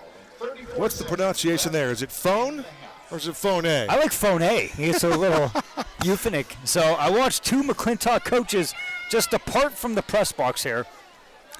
But 34 seconds, that is plenty of time for them to run 8 plays and score. No doubt about it. The idea that they have 34 points, have committed 3 turnovers, had a block punt in the end zone, and then they still have a 34-14 lead is fairly impressive. But they've got improvement. They can certainly improve their efforts here in the second half. Yeah, it's going to be interesting to see with high school secondaries, especially in 5A. It is going to be really hard to stop the receiving core. But eventually, especially when you get in region play in their region, now Sunny Slope lost a lot. I think that was the region champ of last year. It was either them or Campo. I think it was Slope. The Luke Moga season, graduating Luke, graduating some of those guys, they're just defensively, them, Campo Verde, more stout defensive players where, hey, you're going to need a run game. Knutson throwing the ball 50 times, that's going to be a hard recipe to win against some of those defenses that are just flying and bringing pressure but also can cover on the back half. But maybe in 5A, maybe there isn't a team that can really do that outside of, you look at the 4 Higley, Desert Edge, Horizon, Desert Mountain. They have the dudes that can do that, and so there you 100% need to establish some run game. And a lot of people think Higley could be an open qualifier this year. You talk about the 2-time defending back-to-back champions in the 5A conference, Eddie Zuby's Higley Knights. 34 seconds to go here from the 49-yard line. Knutson in trouble, being pressured, and he will go down. He will be sacked for the second time tonight for the Rams. Dropped in the backfield. Zechariah Thuiava with the sack. On the play. He has a touchdown to his credit on the interception, the pick 6, and now he has a sack to go with his outstanding evening here. Yeah, he came off the left edge fighting off 2 would-be blockers, a tackle and the running back coming in from Max Pro. He's having a heck of a half, showing the resiliency and the relentless to get to the quarterback. And interesting enough, I watched Coach Fell that whole way. He let about 8 to 10 seconds go off the clock. I said, hey, we might have an intermission here. We might go into half, and then he called timeout. Probably wants to go a couple more deep shots. Why not when you can take them like that? If you can shorten this game in the third quarter by getting yourselves with a very happy and healthy lead. You go up by, 40? We'll be into the AIA running Is it clock. 35 or 42? It's one of those. Yeah, you were in your AIA state championship game. This is a credential. The credential. Rocking it on week 1. Here it is. Well, we left it behind last week at Shadow Mountain High School. Oh, we did. Oh, very nice. So my guy, 0 for 1. Greg Jones, picked it up for me. I love it. We broadcasted a few of those state games now. I think three years in a row. We've had some time at Sun Devil Stadium, no doubt about it. Trips to the near side for Knutson. Gets the waist-high snap. Escapes the pocket. He's going to take off and go. He gets to the 50, and he'll work up the sideline. Still taking on will-be tacklers, and he'll work himself towards the 35-yard line before he's finally nudged out of bounds by the Rams. Jackson Knutson kind of deked as he went to the sideline, kind of glided, picked up, and then just worked his way along the boundary, Cody. Yeah, we're going to get the camera angle here. I thought he was stepping out right there, but he gets a block from Camone Jackson, fights off a couple would-be tacklers, and picks up an additional 10 yards, getting out of bounds, stopping the clock. Guess who made the tackle? How about Zachariah Fuyava? Oh, kid doesn't Fuyava, stop. He's been going both ways tonight, Yep. too. And that is, you talk about Fuyava, that young man, if he doesn't have one already, he's going to be getting an offer really quick because he's showing you some effort here. Yeah, and there are 2 number 69s on this Maricopa roster. The other one listed is only about 180 pounds, so we're going to go with Zachariah Fuyava for right now. I'm going to go with Mr. Fuyava the way Like he's it. playing tonight. 34-14, 10 seconds ago. Winding up, deep ball, gorgeous pass, home run shot for Camone Jackson. He's there. That's a McClintock Charger touchdown. It is Camone Jackson. How about another 43-yarder to your credit? His 3rd touchdown of the night for Camone. And this has turned into a boat race here for the McClintock Chargers. Yeah, the home run hitter, man. 9-route inside release. The defensive back is there. Camone Jackson, it just right over the outstretched arm of the defensive back, and he goes up, 2 hands, nabbing it. 3rd long touchdown reception for the senior Camone Jackson. Have a first half young gentleman right there. But how about Knutson? How about the accuracy of that deep ball? That is thrown a ball. beautiful pass. Absolute raindrop. And what a gorgeous pass, dropping one in the breadbasket. And he beat TRC, and that's not easy to do. They go for 2, a handoff. They run it right up the middle. Getting that carry for the 2-point try was Edward Walker, and he busts into the end zone for the 2.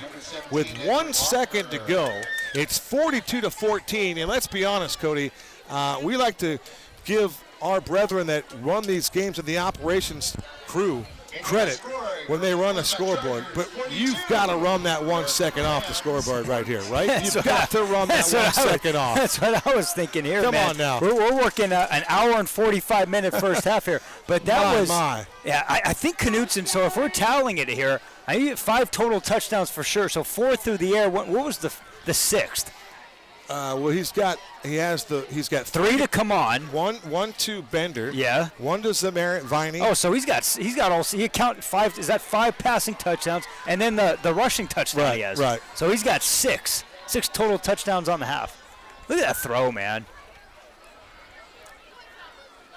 Joey Mascaro once again outstanding work on the field, but yeah, Jackson Knutson as advertised. We talked about it via social media on the Zone 48 Twitter account, just how excited we were to see this law firm of Knutson, Scroggins, Jackson, and Bender. And boy, have these guys been outstanding. They have been as advertised. 1 second to go. This is TRC. Gets bumped into 30, still on his feet, and finally gets knocked off the ball at the 35-yard line. That will be the final play of quarter number 1. In fact, Cody, look, they've already got the halftime clock rolling. They've already got 5 seconds run off the halftime clock. They're going to be turning that one faster than the first half. It's halftime here in Tempe, Arizona, the home of the McClintock Chargers from Jim Lyons Stadium. Our score as we head to the break, it's 42-14, and now the white hat official, Jeff Whipple, was indicating he wants the clock to be reset for 15 minutes. He's just asking for the teams to be allowed to run off the field before we start the time. And I think it's given us time, man, to get some water after. We need some water. They got about 55-plus first half here in week 1 of the 5A football season. Jackson Knutson, 5 touchdown passes through the air, 1 on the ground. He has put on a show. It's all McClintock here at the break. We're going to take a timeout, and we'll have more halftime. Stay with us. You're watching McClintock and Maricopa on the Zone 48 Broadcast Network.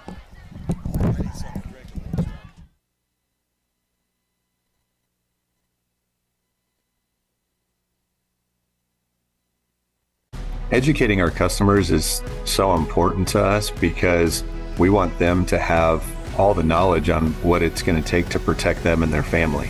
One of the things that our office is passionate about is life insurance.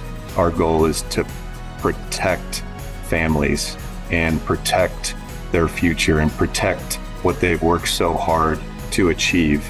It's our mission to not shy away from talking about health insurance and disability insurance and let them make informed decisions on what is best for them and their family. I am Trey Clarkson, your local State Farm agent in Phoenix, Arizona.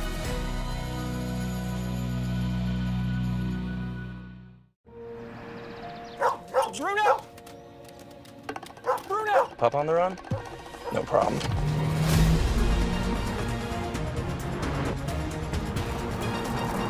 With 5 drive modes, road makes this a walk in the park.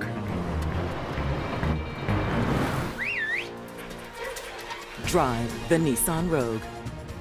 Now get the 2023 Nissan Rogue with best-in-class fuel economy among gas engines. Educating our customers is so important to us because we want them to have all the knowledge on what it's going to take to protect them and their family. One of the things that our office is passionate about is life insurance.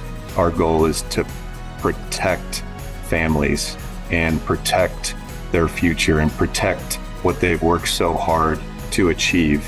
It's our mission to not shy away from talking about health insurance and disability. Educating our customers is so important to us because we want them to have all the knowledge on what it's going to take to protect them and their family. One of the things that our office is passionate about is life insurance. Our goal is to protect families and protect their future and protect what they've worked so hard to achieve. It's our mission to not shy away from talking about health insurance and disability insurance and let them make informed decisions on what is best for them and their family. I am Trey Clarkson, your local State Farm agent in Phoenix, Arizona.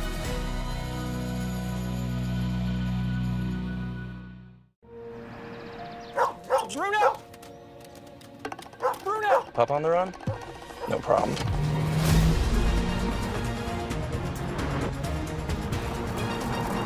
With 5 drive modes, road makes this a walk in the park. Drive the Nissan Rogue. Now get the 2023 Nissan Rogue with best-in-class fuel economy among gas engines.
Car wreck, check. Motorcycle wreck, check. Truck wreck, check. Bicycle wreck, check. UFO wreck, what?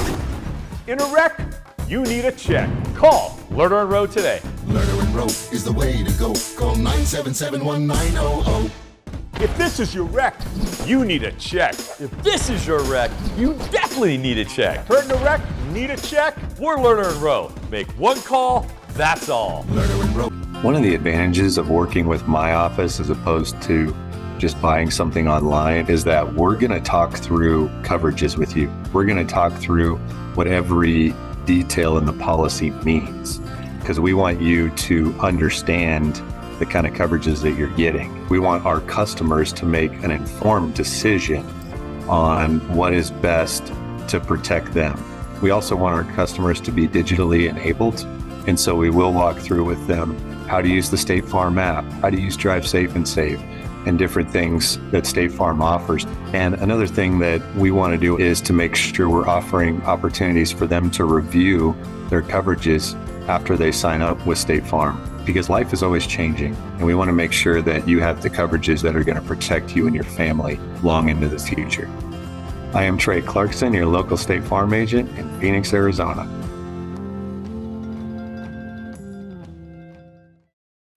Car wreck? Check. Motorcycle wreck? Check. Truck wreck? Check. Bicycle wreck? Check. UFO wreck?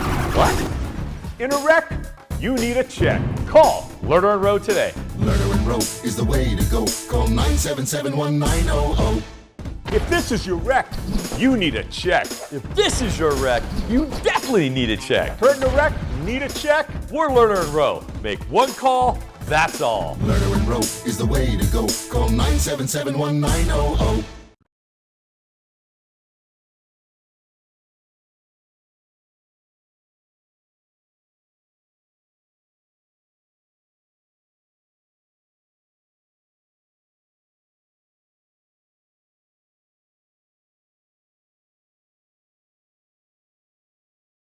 Educating our customers is so important to us because we want them to have all the knowledge on what it's going to take to protect them and their family. One of the things that our office is passionate about is life insurance.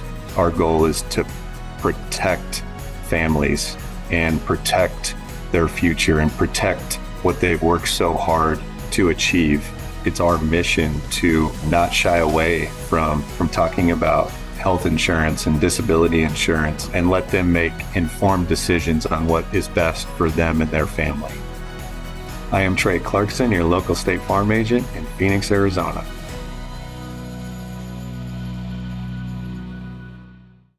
Car wreck? Check. Motorcycle wreck? Check. Truck wreck? Check. Bicycle wreck? Check. UFO wreck? What? In a wreck? You need a check. Call Lerner and Rowe today. Lerner and Rowe is the way to go. Call 977-1900. If this is your wreck, you need a check. If this is your wreck, you definitely need a check. Hurt in a wreck? Need a check? We're Lerner and Rowe. Make one call, that's all. Lerner and Rowe is the way to go. Call 977-1900.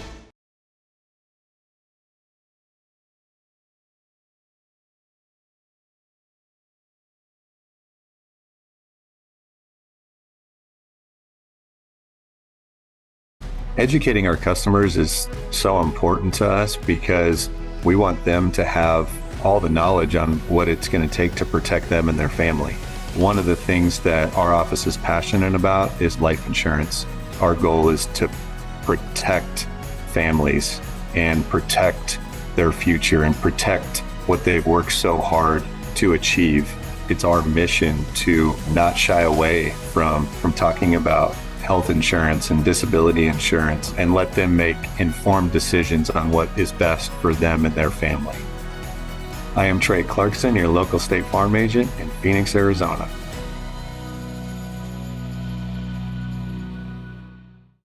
Car wreck? Check. Motorcycle wreck? Check. Truck wreck? Check. Bicycle wreck? Check. UFO wreck? What? In a wreck? You need a check. Call Lerner and Rowe today. Lerner and Rowe is the way to go. Call 977-1900. If this is your wreck, you need a check. If this is your wreck, you definitely need a check. Hurt in a wreck?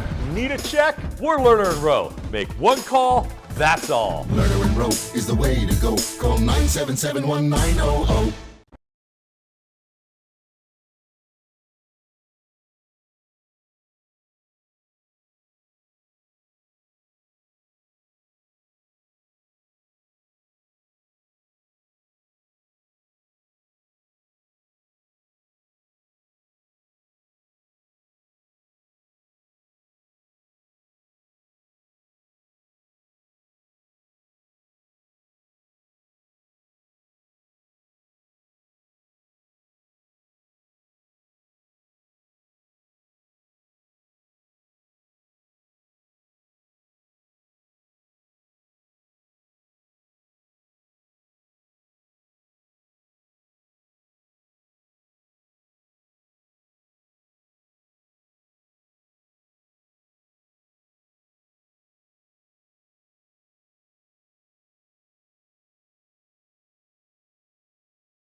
Educating our customers is so important to us because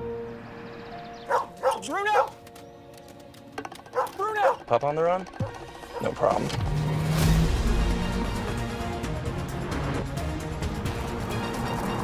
With 5 drive modes, road makes this a walk in the park.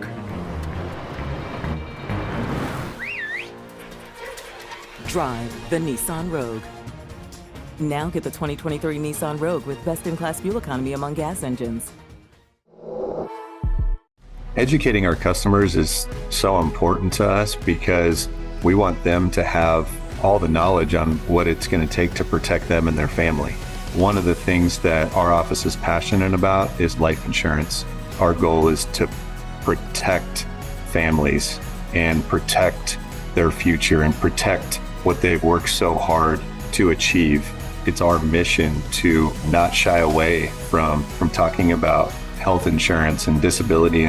Educating our customers is so important to us because we want them to have all the knowledge on what it's going to take to protect them and their family. One of the things that our office is passionate about is life insurance.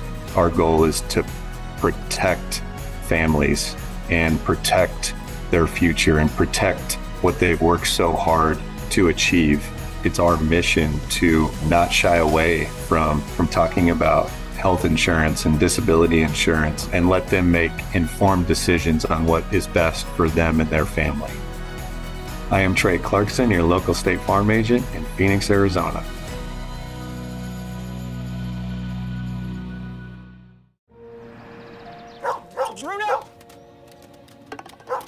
Pup on the run? No problem.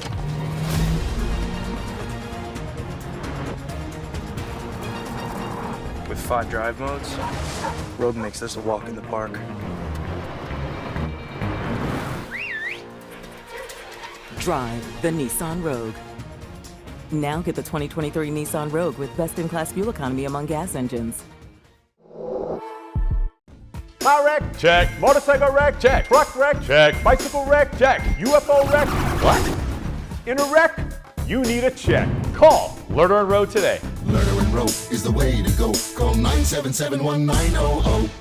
If this One of the advantages of working with my office as opposed to just buying something online is that we're going to talk through coverages with you. We're going to talk through what every detail in the policy means because we want you to understand the kind of coverages that you're getting. We want our customers to make an informed decision on what is best to protect them. We also want our customers to be digitally enabled, and so we will walk through with them how to use the State Farm app, how to use Drive Safe and Save, and different things that State Farm offers. And another thing that we want to do is to make sure we're offering opportunities for them to review their coverages after they sign up with State Farm, because life is always changing, and we want to make sure that you have the coverages that are going to protect you and your family long into the future. I am Trey Clarkson, your local State Farm agent in Phoenix, Arizona.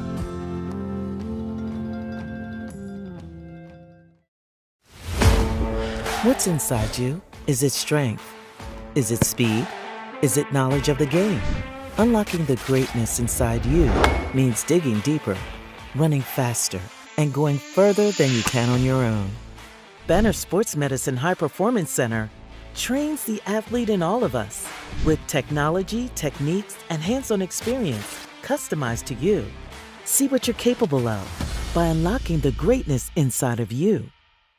One of the advantages of working with my office as opposed to just buying something online is that we're going to talk through coverages with you. We're going to talk through what every detail in the policy means because we want you to understand the kind of coverages that you're getting. We want our customers to make an informed decision on what is best to protect them. We also want our customers to be digitally enabled, and so we will walk through with them. Being a State Farm good neighbor means going the extra mile for my customers. Our office treats our customers like family. You know, this has been a family business for me in a sense for a long time. We're going to be there for you in good times and bad times. That might mean going to meet a customer somewhere to help them. That means being involved in our local community. One thing that I love about being a good neighbor in my community is giving back to local high schools and being involved in athletics. It's a family atmosphere here. This is more than a 1-800 number, and that's what I love about State Farm. I am Trey Clarkson, your local State Farm agent in Phoenix, Arizona.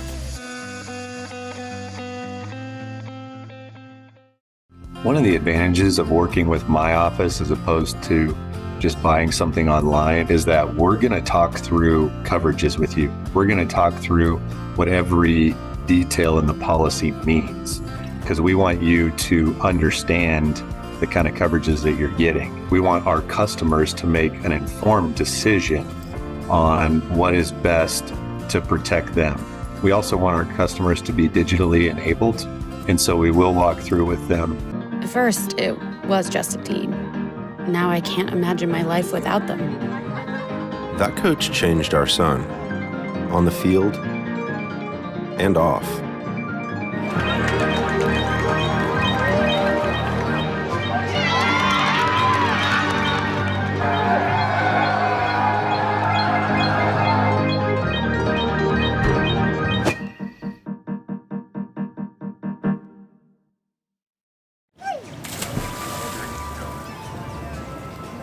A little to the left, please. Thank you. A little more. Oh, I'm okay. Get your money working. And for a limited time, get 0% interest for 6 months when you open a new Visa credit card at America First.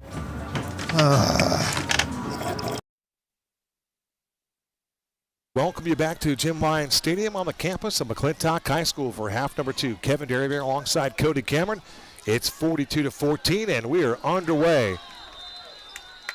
Nice special teams tackle made by the McClintock Chargers, Julius Fuentes, as he grabs up Jonathan Dempick around the 25-yard line. That's where the ball will be spotted to begin half number 2. It's 42-14. Boy, Jackson Knutson put on a show in that first half, accounting for 6 tutties, 5 through the air, 1 on the ground. Yeah, there's just a show from this receiving corps, too. Come on, Jackson, Khalil Bender, Austin Scroggins. Oh, God, it was literally just a show of athleticism and speed and everything that we highlighted all game long in the pregame, man, has come to fruition here. And now as you look at this offense for Maricopa, just want to see anything going here for the Rams in the second half. For Camone, he had 6 for 125 last season against Maricopa, and in this game, here in the first half, 3 for 158, 3 tutties. First offensive play of the second half as Maricopa, once again led by their all-region quarterback Jose Cardona Jr. He wears number 1, the southpaw. They ran it on the left side successfully for 5 yards. How about that, a run play here in this football game, Cody? Something that's quite novel, huh? Hey, you get second and manageable. How about that for the Rams? If they can try to just put anything together. They have not scored on offense this game. It's come through special teams and a defensive pick 6 by Zechariah Fuyava. Another run play, flag comes down. That was another thing that we were plagued by in that first half. A lot of penalty markers that were thrown down. Some silly fouls in there, but some fouls that you would certainly understand through the rigors of game number 1 of a 10-game season for McClintock and Maricopa. They look to extend their season to that second wave this year and be playoff participants. And offensively speaking, boy, McClintock has the personnel to be a playoff participant in the 5A conference this year. Yeah, just missed it last year. They were heading into region play, a couple of those games late where they were 6-2. They were playing Sunny Slope. This again was with Oregon commit Luke Moga, if anybody was able to watch him play. One of the fastest high school football players, not just in the state of Arizona, but the entire country at the quarterback position for the Sunny Slope Vikings, and they lost by 10. It was a really back-and-forth game. I was 45-35. The game was at Sunny Slope. I remember being there. And then the next week playing Campo Verde, just such a sound team. You know, Coach Freeman does such a good job there, too. Yes. But once again, Coach Fell McClintock head coach just said, hey, this is the year I think we all put it together. And offensively, 100%. It's just he said the defense has to take that next step. We've seen it here today because the defense is pitching a shutout, so to speak. They are. Khalil Bender is going to start this second half at one of the cornerback spots. You might see Amari Scroggins spell him a little bit, but you've seen Bender go both ways for the majority of that first half. The AIA running clock rule is after a 35-point deficit. So Cardona snap back and they run the rock to Caleb Johnson. And not much doing on that left side for Caleb Johnson. Johnson, 59 totes for 319 yards last season. A 5.4 yard per carry average. That'll get it done. Yeah, getting it done right now is the front six. They got 6 people in the box for the Chargers defense. Julius Fuentes is a name that you've said multiple times in the first half. Coming up, cleaning house there at a tackle, just filling the A and B gap, but tackling with force. We've mentioned a couple times how sound of a tackler he is as senior linebacker, getting it done for McClintock. Fuentes with 69 tackles a year ago. Shotgun snap for Cardona. He goes for the deep shot on the far sideline. He's got a receiver there, and the ball's incomplete. Oh, my goodness. My guy, Terrence Riley Coleman, had one in the breadbasket, would have gone for 6, and he dropped the football. And that is heartbreaking. What a pass by the quarterback, Jose Cardona Jr. I stood up because I was like, here we go. Here's some life. They try to set up that deep bomb with some of the run game. Defensive back guy kept his eyes in the backfield to the quarterback, and Terrence Coleman was able to get behind the defensive back. It tried to run without securing the catch. There was 3 drops in that first quarter that kind of doomed the Rams offensively. That one was the gut-wrencher. Yeah, that one right there could very well be the dagger. That one stings a little bit. 10-12 to go. Third quarter, 42-14. It's been all McClintock. And now the Rams, you can see that they're starting to unravel just a little bit. Just some rigors of the woes that they've experienced here in that first half, starting to catch up with them mentally, as they had one and then they lost one. So a timeout taken on the field. Maricopa, they only ran the football 239 times a year ago. Didn't even rush for 1,000 yards, 933. So they could certainly improve in that category heading into the 2024 campaign. And they have the players to do it. Looking at their front guys in pregame, they have some decent size. And Coach was talking about, he gave a lot of credit to the Maricopa High School strength and conditioning coach, Coach Hayes, for the development of their players, especially in the trenches over the last 12 months. So the size of the guys are getting bigger. It's just, I think McClintock up front is one of those 5A schools that they usually are pretty stout. I know they lost a couple of guys that were huge contributors last year on the defensive line, but it shows you kind of how much depth and belief that coach had of the group coming back, where they have just stoned a lot of the offensive linemen here in this game 1 matchup, this 5A matchup here to start the season. So it'll be 4th down and 5, and Maricopa is going to go for it in their own territory, rolling to the far side on a naked boot, and Cardona's pass is complete, and that's first down yardage. And picking them up and putting them down and running with the football for Maricopa is their wideout. In this case, latching onto that one was Giovanni Fonet. So Fonet makes his first reception of the game. I think he was issued a drop earlier, but he makes something out of nothing. Well, he came back and attacked the football. A 4th and you have to get it. Comes back, runs that route past the sticks, comes back, attacks the football, and then showing the yak about 15 yards after the catch there, picking up extra yardage. Nice job there by Cardona, fitting that one in that tight window. A handoff and running right up the middle. Oh, the Rams. Going right back to the ball carrier, Caleb Johnson. Johnson, a 5'8" junior, 178 pounds. Boy, he had a head of steam there, Cody, running on the hash marks on the far side, and then he just got drilled to the turf. I'm going to tell you, senior defensive tackle Dylan Stalker and then our guy Ma'afu Lama are just owning the line of scrimmage. I mean, pure domination up there owning the line of scrimmage. That front defensive line from McClintock's getting after it. And Lama provides a thump when he hits you. Absolutely has just been mean out there. Cardona on the run again, and his pass is complete over the middle of the field. Nice catch there. Just past the secondary for Maricopa. That is Carmelo Broussard, 5'8", 150. And back behind the play, banged up for McClintock is one of their linemen. And that looks like it's Sebastian Santos. His 6'2", 240-pound junior is writhing in some discomfort. So Cardona completes the pass, but now the concern is on the injury here of Sebastian Santos. 8:50 to go. Clock has stopped in a 42-14 ball game. And it is a very, very warm night, and we are in that area what could be cramping as they continue to play ball. And what's been a long game. Kickoff just after 7 o'clock here in the Valley of Sun. It was 109 today, and Cody had talked about the weather earlier in the day. We've had, over 100 jillion days in a row of over 135 degrees, so it seems. We're exaggerating. It's been a brutal summer, though. I know it's broken. It seems like every year, right? And Phoenix is just breaking more and more records. And following some reporters' tweets at the Hamilton Centennial game, there's reports that every play had to be stopped because of cramping. There's a defensive battle there, but they had about 20 stoppages for kids cramping on the field.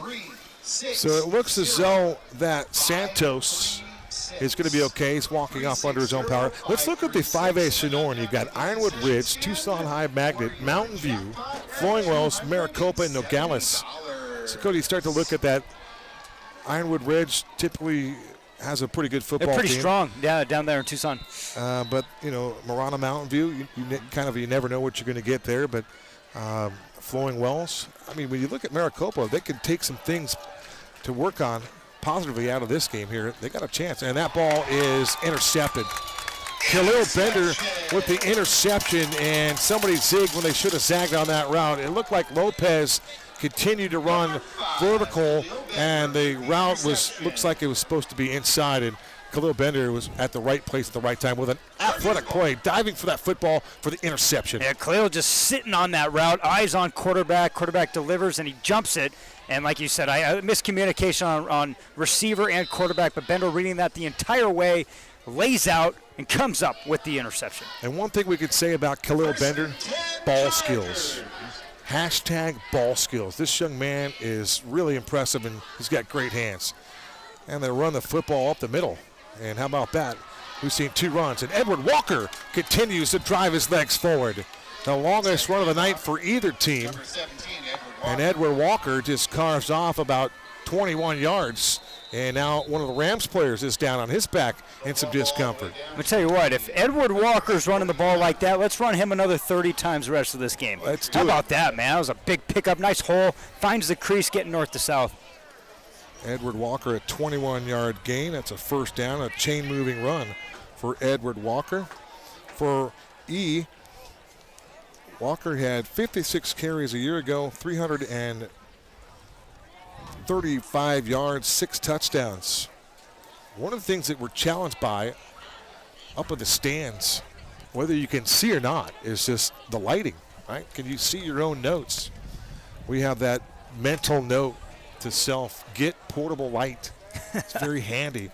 Cody, what's going on around the Valley? We talked about it a little bit throughout the game, that there's been some marquee games on this Thursday night here in week 1. None bigger than Centennial and Hamilton at Hamilton. What's happening there? 10-3. I think it's about midway through the third quarter. Like I said, a lot of cramping from that, but they just said a defensive battle. The interesting thing about Centennial, they graduated 9 players on their defense last year, right, and they were really good. Noah Carter, yes, who signed with University of Washington, or he was going to go to University of Washington. That staff went over to Bama, so now he's at Alabama. Kenny Worthy, defensive back for Wazoo.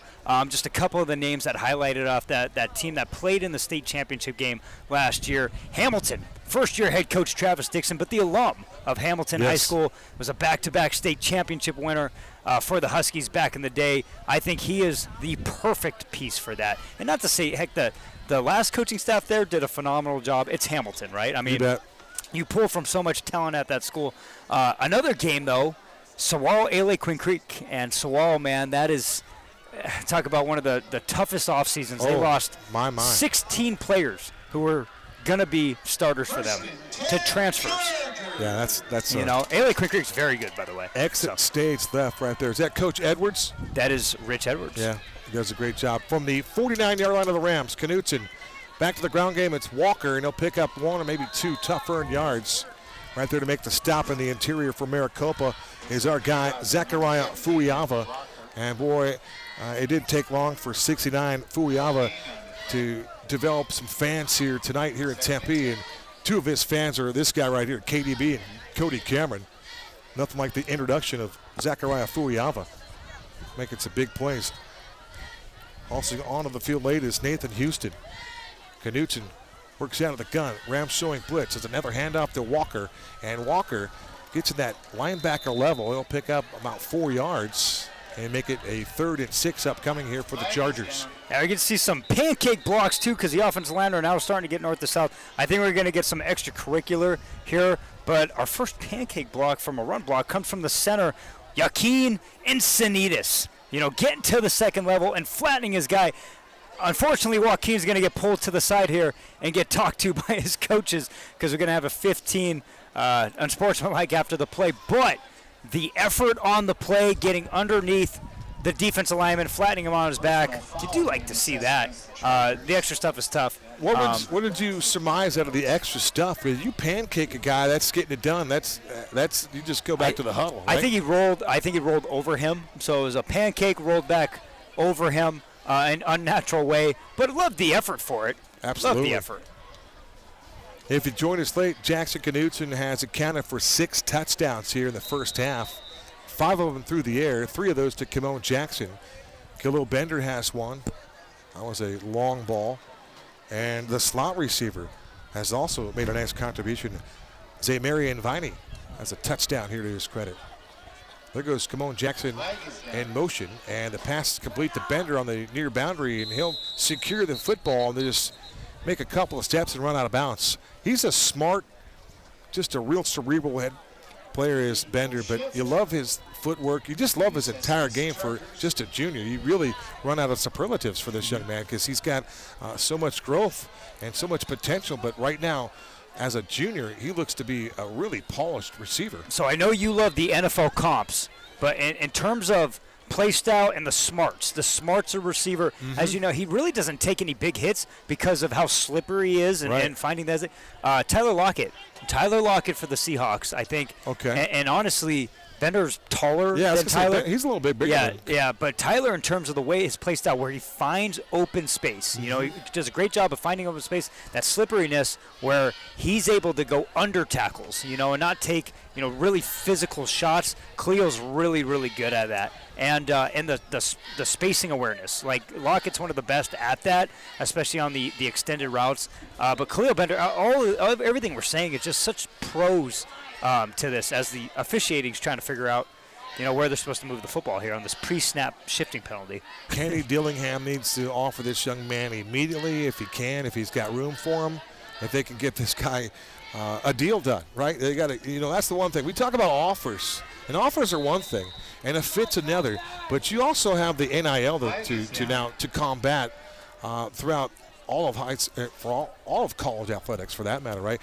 I'm going to give you another name for Bender. You talk about a receiver that knows when and when not to take hits and take shots. For whatever reason, Marvin Harrison came into mind, but really it's Isaac Bruce. Former Rams wide receiver, 1 number 80 out of Memphis. That dude never got hit, and he more than likely, if he's not already, should be in the Hall of Fame. NFC West killer. But yeah, he was good. Isaac Bruce. Empty set for Knutson. Slides through the pocket, and he can't get anywhere. The pocket collapses, and there'll be another sack. That'll be the second sack of the game for the Rams. One of the guys there was Zachariah Fuiava, but he had some help, Cody. Yeah, the entire defensive line. That was one of the times where they stayed gap sound, stayed home, and Jackson tries to step up. Wanted to go deep. Had about 3 deep routes there. Just stepped into the face of pressure. And the Rams defense forcing a punt here. So with 6:40 to go in the third quarter, score remaining 42-14. McClintock in command. The big fella, number 70, hustles off the field. Trying to find out who that was. And it's punted. And how about that punter for McClintock? Adrian Martinez, a defensive tackle. How many defensive tackles do you know that could punt it 5'10", 260, put that one in the air, no return for the Rams? I love that, though. You know, when you see some of these high school teams and at the next level, and kind of the beef in the tanks, you know, kicking. The versatility, right? Oh, 100%. Hey, they can do it all. Big men are people, too. And now you can become a long snapper, and you have options. The long snapping gig is, it used to be like, where do we get this guy? That's the route, man, is long snapping. Yeah. That is the route. Because you're not going to take that pounding all the time, and you can still have a nice career in the National Football League. And speaking of careers in the NFL, you can get to the NFL through Maricopa. Yep. How about Jacob Cowing? Our guy. A member of the San Francisco 49ers. In fact, he's a rookie in 49ers camp this year. Cardona to the air. His pass complete to Isaac Lopez. Makes one man miss in the backfield, and he'll get to the edge, turn the corner, lower the shoulder, and he'll pick up about 3, maybe 4 yards. That's it, because flying to the football for the McClintock Chargers, one of the guys there was Vincent Giglio. Yeah, that kid's a playmaker, man. We've seen him with 3 returns that went 30-plus. He's a guy you got to give the ball in space, you know, and he's going to make things happen. By the way, that's Vincent Giglio. He's a returning starter at free safety. We mentioned over 100 tackles last year. He's already got 5 here tonight, but Giglio, a playmaker in that secondary out of the safety spot for Micah Fell's team.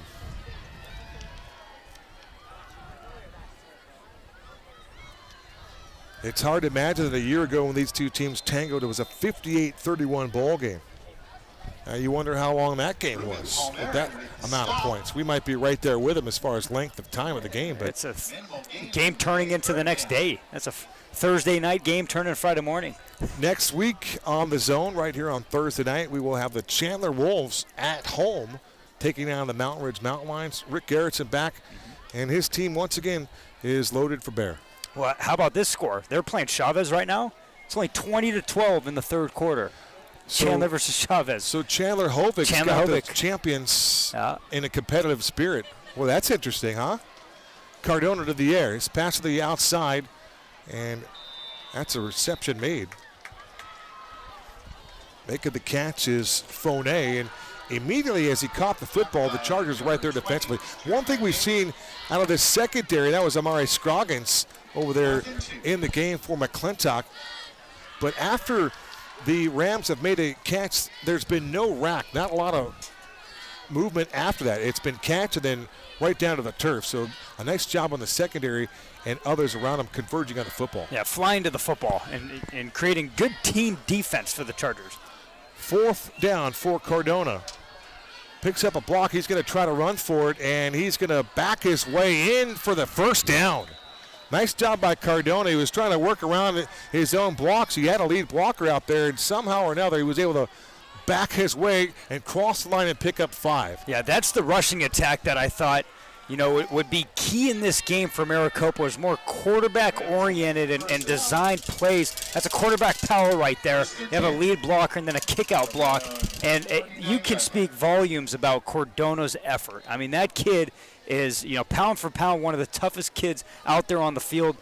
Not afraid to get his nose dirty, and he gets north and picks up the first, reaching past the sticks. Yeah, he reminds me of a quarterback that played for Norris Vaughn at Mountain Point. His name escapes me right now, but I'll pick up that name. That pass towards the wide receiver, they wanted Terrence Riley Coleman, that was behind him. Incomplete once again, and we're going to get a timeout taken down the field here. So it's 2nd down. Clock is stopped with 3:36 to go. And our white hat official had taken a timeout.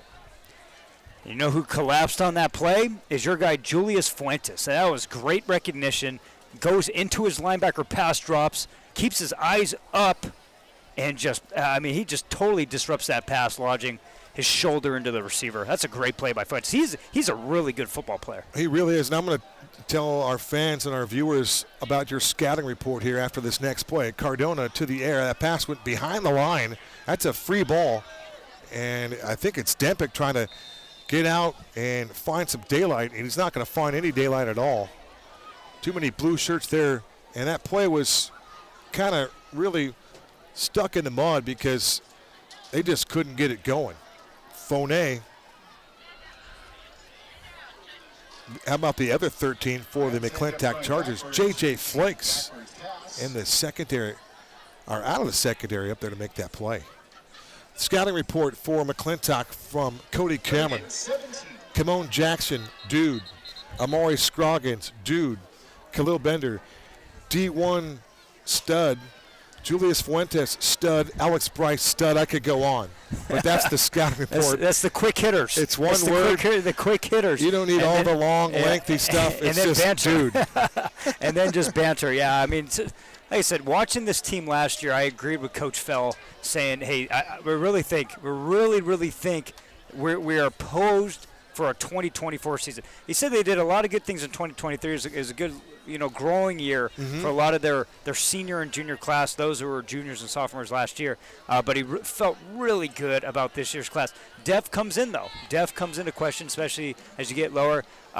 You never want to think that injury is going to happen, but it is football, right? And so, yes. You lose, especially in the trenches. And that's where I think, like, when you look in 5A, when you take the Higleys, you take the Desert Edges, heck, Higley's got, I think, about 60 to 70 guys on varsity, and they 2 platoon to 3 platoon everything. That is, that's abundance of riches, It is.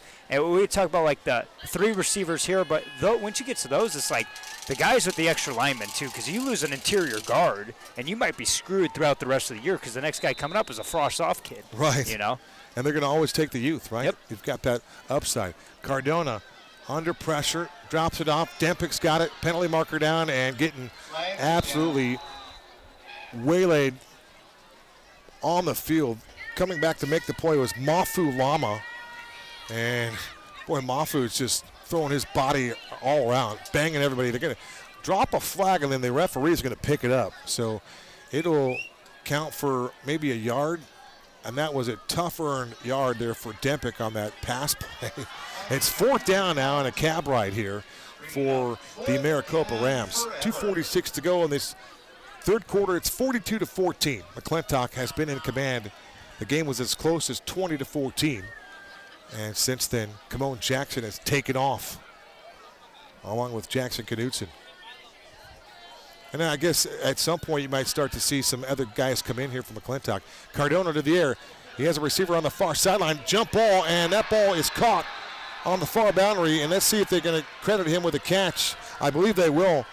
Terrence Riley Coleman on that vertical ball makes the reception, and Maricopa is going to keep the football, and they're going to move the sticks on that long play. How about the pass? Cardona just sitting in pressure. They brought pressure from the boundary, sits in the pocket, and delivers a perfectly striped deep ball. And how about your guy, Terrence Coleman, going up and winning the 50-50 ball? TRC, a gain of 30 yards, and he kind of atones for that drop pass. He would have had himself a 70-yard touchdown earlier in the ball game. 4 wide receivers for Cardona to work with, and he'll get the Chargers to jump off sides. So anything you could do to change the tempo here, and now for Cardona using the hard count. The one thing, if they score here, they're just going to continue this football game. So you gotta applaud Coach Rutherford and his team for that no-quit mindset. Yep, fighting, man, big time fighting. When we were talking about the Sonoran region, it is possible that Maricopa could contend for a region title when it's all said and done. Long season ahead. They go to Dempik, and Dempik runs left, and there's just nothing there. It gets strung out. Nice job by McClintock. Lama is one of those guys over there.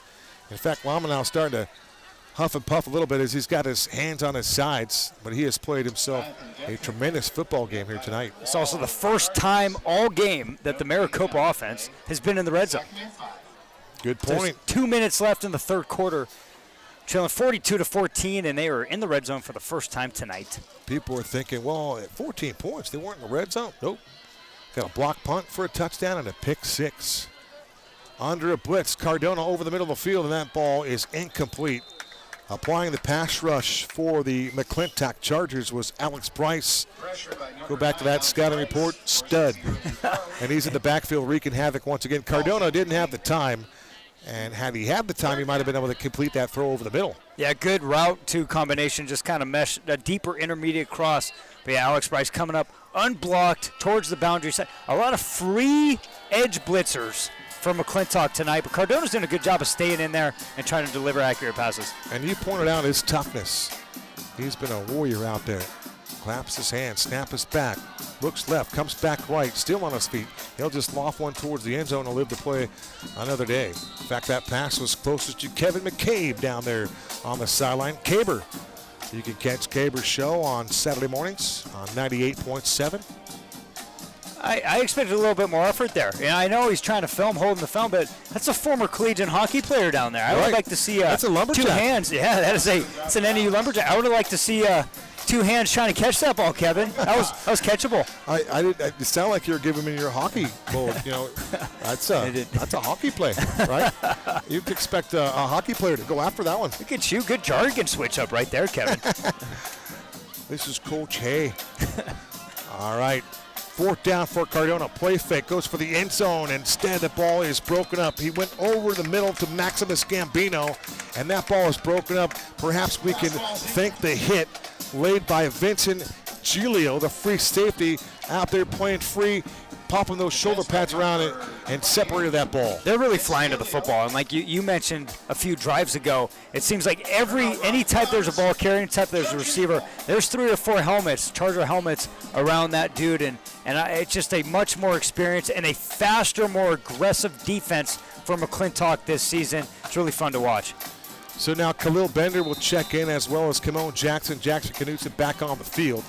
Camone's in the slot to the left. Next to him is Khalil Bender. Outside at the top of your screen of the X is Amari Scroggins. They run it to Walker, and they go right up the middle. And the Rams, who played very well in the first half in the interior, continues to kind of mount up their effort here to stop the run. Only a gain of, we'll call it 2 for Edward Walker. Has a 21-yard run to his credit here tonight, the longest gain of any ball carrier tonight. So Knutson with 4 wide receivers to work with. It seems like the Chargers don't know the play. Knutson to the air. And in fact, yeah, you could tell that there was some discombobulation there, as well, Scroggins wasn't in on the play, and then neither was Khalil Bender, because he didn't even put his hands up to make an effort at that. Perhaps we should credit the Rams defensive back. In this case, it'll be Michael Hester, Cody. Yeah, and it looked like they were trying to go with that trips bubble with Camone Jackson, the one that he bursted for 60-plus yard touchdown. It just errant throw or good defense up there too, being closer to the ball. Incomplete pass. And that's what it was. At the end of the day, it was just an incomplete pass. Knutson directing traffic, has Bender going deep, and that ball is a jump ball, and it's batted down. It looked like Isaac Lopez is going both ways today, was over there to try to make a play. And we'll double check that on the numbers. But I saw deuces, Cody. Yep, it is. And it was actually a improvised route, too, because it was supposed to be a looping corner, but they had bracketed, and not just a guy sitting in the flat. That's what we used to call cover 5, and have a defensive back up top underneath him, and then the safety over the top. But he actually turned it up as a wheel, and the second safety, Rome in the deep middle, comes over there and disrupts the pass, and that's Mr. Lopez. So, once again, the Rams get a stop. That's a 3-and-out for McClintock. That's their first 3-and-out in tonight's game, I believe. It's 42-14. How about this score? Chandler's only up 20-18 with 4 minutes left to play over Chavez. Coach Chandler Hovick, in his first game as a head football coach at Cesar Chavez, he's an alum there. That's a homecoming. It's a homecoming for him, and he's playing the Chandler Wolves, a top team in the state for numerous years now, and it's a 2-point game. That is huge. It is ginormous no matter what happens in that game, Cody, for Chandler Hovick and that entire program.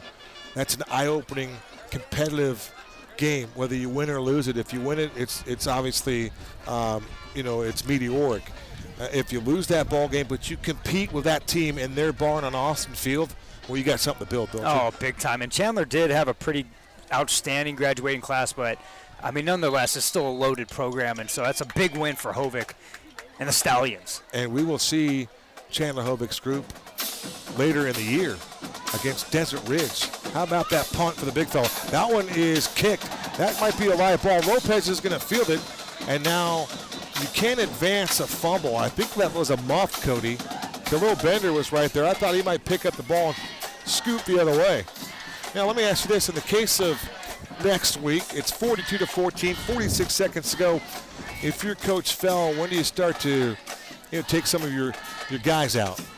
You know what's interesting? I mean, they completely switched their mindset of the go, right? Where you've seen them run the ball about 4 times more in this third quarter than they had all game. So kind of let out the brakes a little bit, let the offensive line kind of get loose, working their way to the second level. But I would say in the fourth quarter, I would be taking out some of my receivers. Yeah. And let some of the younger guys. It's just tough, though. On their max preps, it says 45 guys. But I kid you not, Kevin, I'm counting about 35 players suited up because it looks like they have about 8 to 10 that are not playing or hurt. And so there's only there's not a lot of depth out there. Well, those media guides are put out well in advance, Cody, so when they probably printed that, they had 55 guys on their roster. Now there's less than 45. Defections all over the place. Boy, you mentioned Saguaro earlier. What were the hardships for the Saguaro SaberCats? It was just a numerous amount of things. But 8 of them went to Hamilton. And so Hamilton, and that's what's just so tough, right, is like, as a head coach, I think it kind of puts you in a perception of like, we don't know if we're going to have these guys ready to week 1, but Sure. they're such good players. Yeah, you kind of have to coach them like they're not going to be there, and just make them scout look. So it's having those meetings, man, it's pretty tough. The Rams back to the pass game, trailing 42-14. Clock will stop with 35 seconds to go. That's the kind of game it's been in that front where the clock has stopped on incomplete passes, and there's been a ton of passes here tonight. You were talking about Centennial earlier against Hamilton, where Centennial brings back Kanan Mana, and he's a talent, and they've got some good young wide receivers. Maybe their youth is the best part of the program, but they're also going to get Shamar Berryhill here in week 6, and that's going to be like adding Jerry Rice to your football team. Not just that, Nico Boncourt, who's one of the best 5A offensive weapons in the entire state last season, come from Cactus. That kid is a dude. Nico Boncourt is going to be a fun player to watch. Cardona going to slip through the line of scrimmage, and he's going to pick up close to the first down.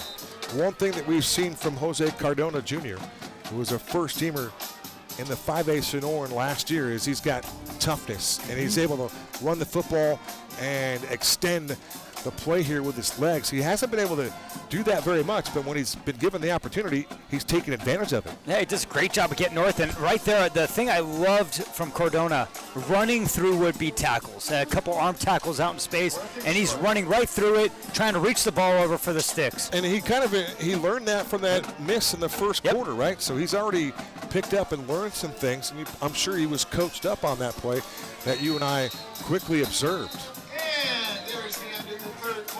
And the clock ran out in quarter number 3.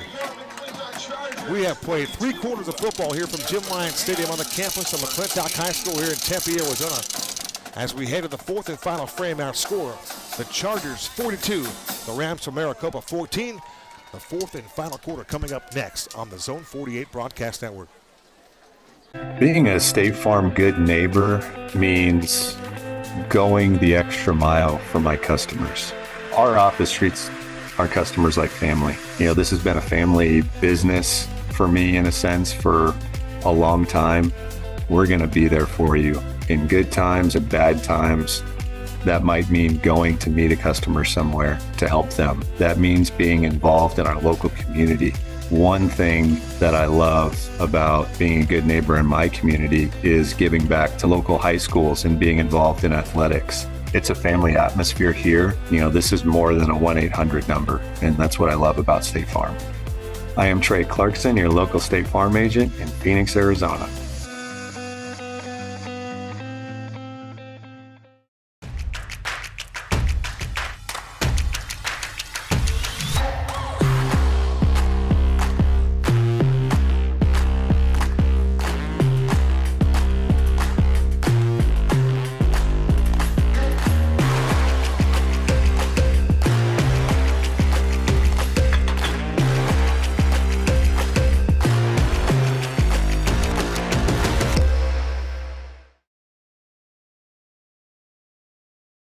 of our fourth quarter. I wanted to thank the PA voice here at Tempe McClintock, Jerry Norris. I want to thank Jerry for his promotion tonight. Longtime voice here at McClintock High School. Carl Kiefer started it a long time ago. They run it again on the right side for Caleb Johnson. For Coach Kiefer, Carl Kiefer, whose name's on the field at Mountain Point High School, which is quite ironic. But Carl Kiefer, in 26 years here at McClintock and Mountain Point, 306 wins, 138 losses, 3 ties. That's Hall of Fame stuff, Cody. 300-plus wins at any level is incredible. It really is. Awesome. Of course, his son Kent played quarterback here for the Chargers, along with those guys we mentioned, Art Greathouse, Cleveland Coulter Jr. Just so much history here in this neighborhood. But now it's 2024, and it's just different. You don't have the families in this neighborhood as much as you used to. And quite frankly, the athletes, the true athletes that live in this neighborhood, they end up going somewhere else. Yeah, a lot of them go to, historically in the last 7 years since I've been here, go to Chandler High School or something, the growth of Chandler Unified. But it's really awesome to see how talented of a team McClintock has again this year.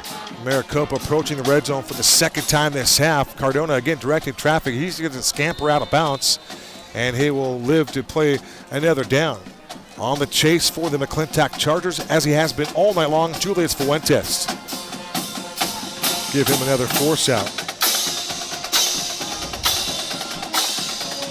Approaching 9:45 in the Valley of the Sun.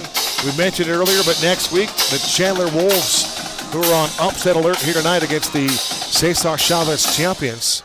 But Chandler and Mountain Ridge next Thursday night. How about that for Rick Garrettson? For Chandler, they're going to have their first 2 games of the year on Thursday night. Somewhat unusual. Yeah, big time. It just shows you the lack of refs, too, in our state.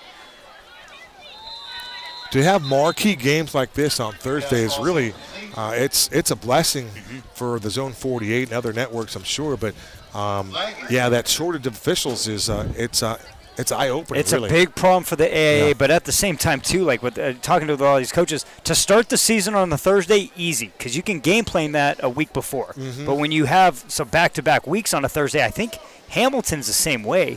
The first 2 weeks are on Thursday, I think.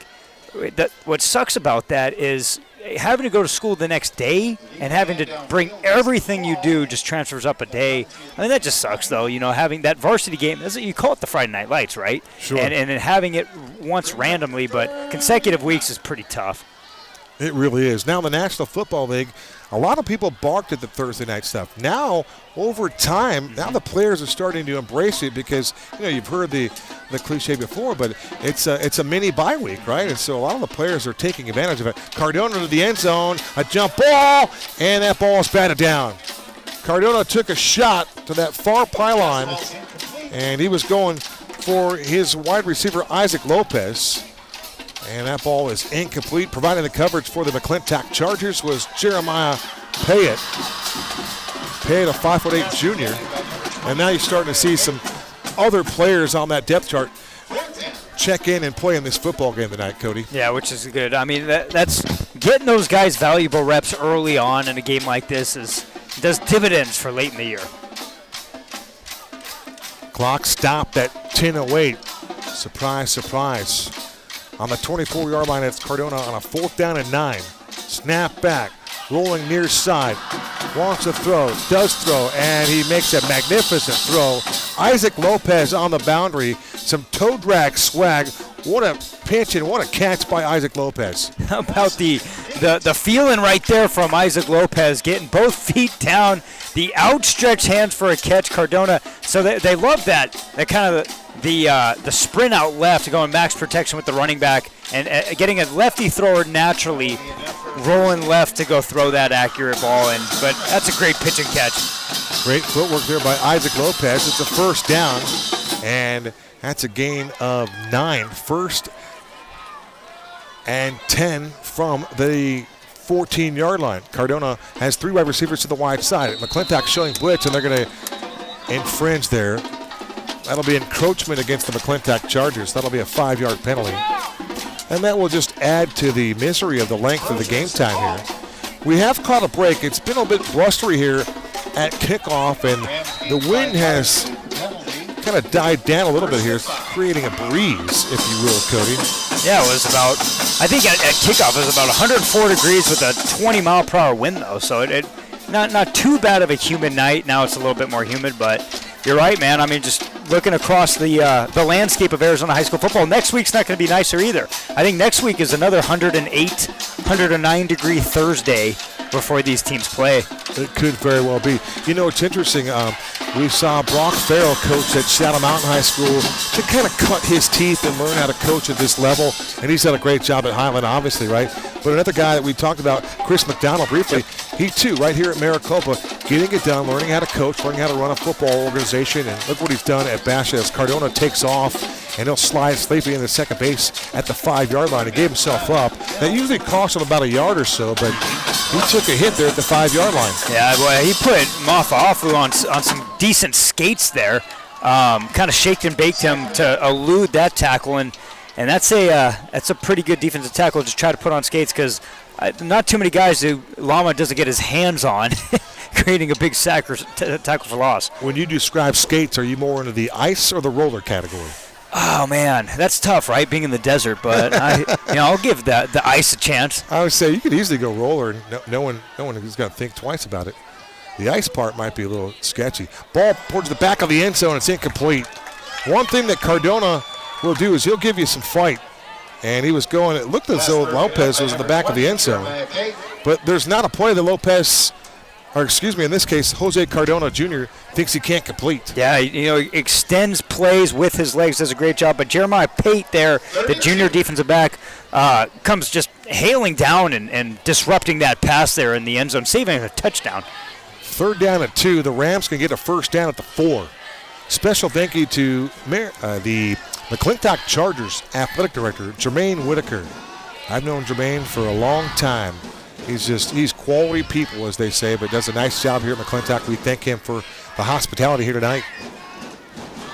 Cardona to the air. Pumps, throws to the end zone, and that ball is caught for the Rams touchdown. The first offensive touchdown of the night. It is Jose Cardona Jr. to Isaac Lopez. Good for 6 points. And the Longines scoreboard would tell you that was a very fruitful touchdown for the Rams.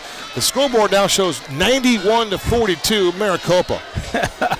So obviously they're going to get that fixed. It's 42-20. Extra point upcoming here for Cardona. Yeah, Isaac Lopez has been everywhere for the Rams here, making plays on special teams and on offense there, finding the back of the end zone, getting both feet down. He was the same player who also converted on that 4th down. So great play.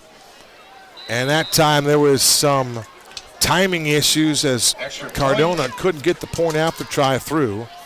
Kind of a delayed snap. The timing wasn't there. Extra point try is no good. 8:55 to go in this 4th quarter.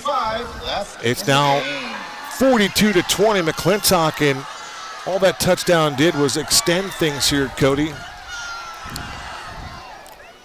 Prepping me for tomorrow. Tomorrow I'll be on 9:30 to 11:30 on 1580 The Fanatic, and that means I'll be 18 minutes into the radio show. So it's at this time here? At this time right now.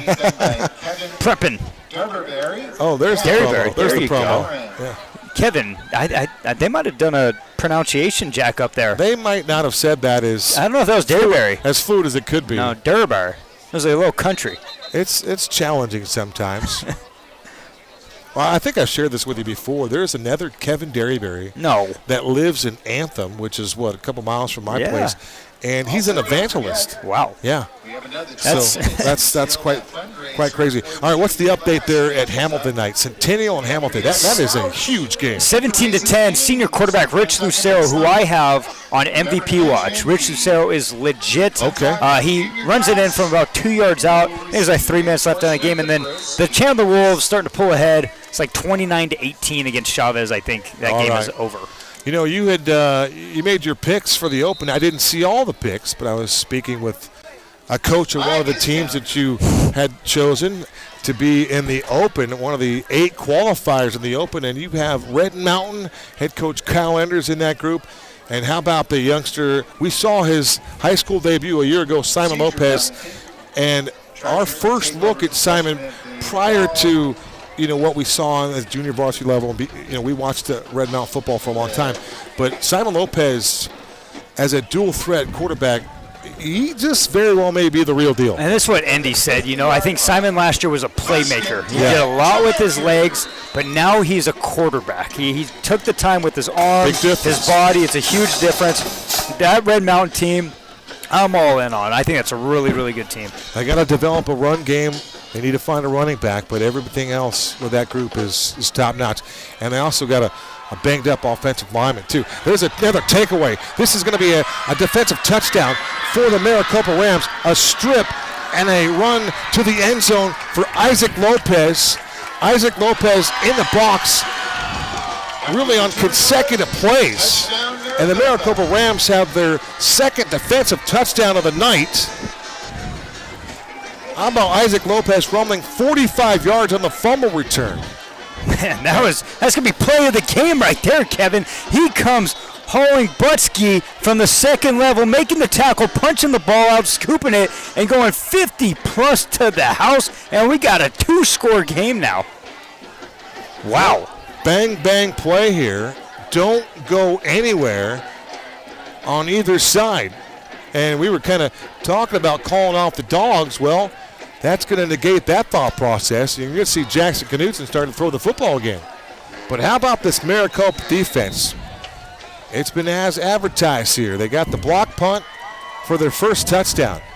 Then they got a pick 6 from the main man, Zechariah Fuyava. Now Nicky Lopez on the touchdown reception, and now he gets the TD on the fumble return. Now, I don't know what was going on there, but that was not Jose Cardona Jr. on the snap at quarterback. That looked like it was Nathan Houston. Yeah, they tried to go Wildcat quarterback there for the 2-point conversion. Problem was McClintock brought 9 players there. They recognized that Cardona was not in, no threat to pass the ball. They bring the house on engage 9. But, 2-score game now. At 42-26, yeah, about 16 points now. You got to go for 2 both times, but that's a heck of a swing. It's a 2-possession game, Cody, as you just pointed out. I'm watching Mafu Lama walk off the field, and he is just gassed. And you might expect that here in game number 1. You can't quite expect either side to be set in the attrition factor. Well, look at this, Kevin. We have a timeout on the kickoff, and Coach Fell is almost at the hash, and he only called timeout to get his team ready, his hands team ready, is what they're doing. He's expecting an onside kick, so he's literally choreographing players of where to go here.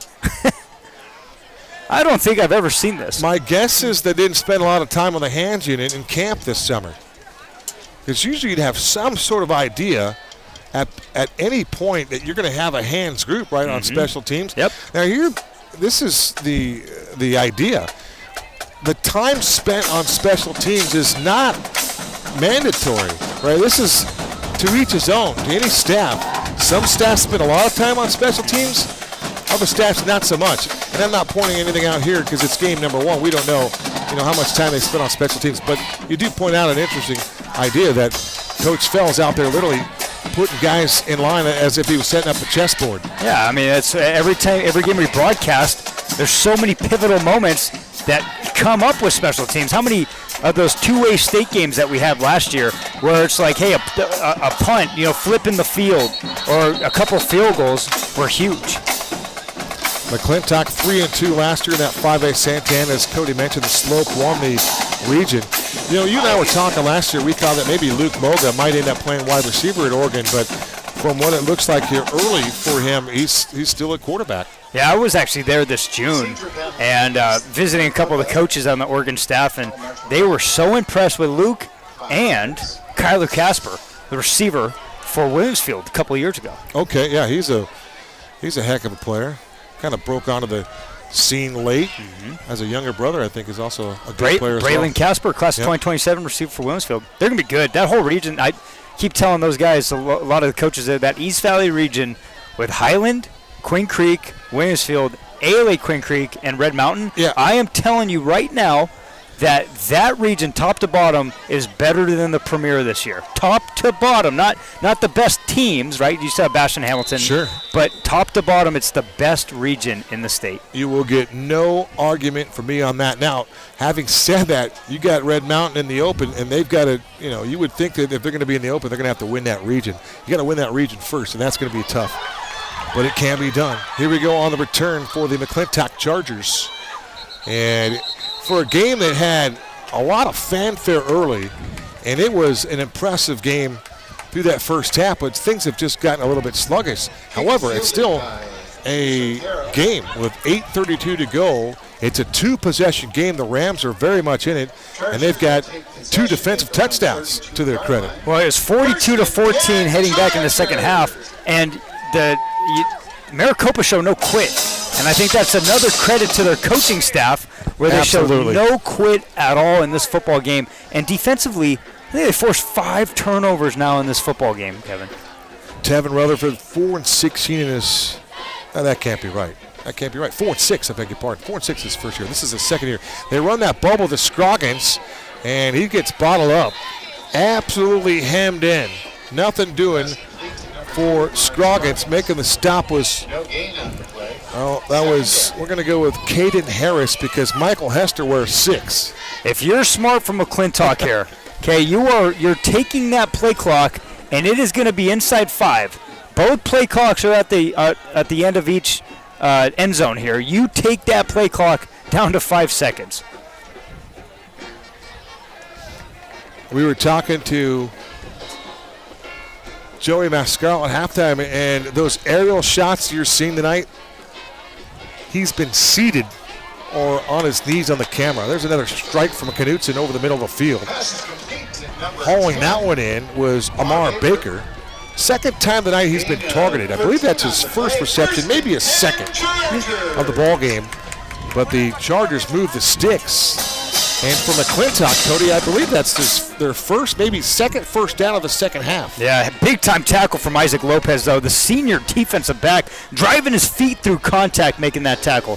Isaac Lopez just returned a fumble, 45 yards for a touchdown. He's got the last 2 scores. There's another slant to Scroggins, and they're just trying to stand him up and take that ball away. And you had mentioned it just a moment ago. But for Tevin Rutherford's group, no quit. And these guys are still playing with a lot of fire, and they're trying to take the rock away. 7 minutes to go in a 42-26 game. Scroggins hauls in another one. Yeah, they're the first guy securing the tackle, since guys continuing to punch out the football. You don't have 5 turnovers without doing that.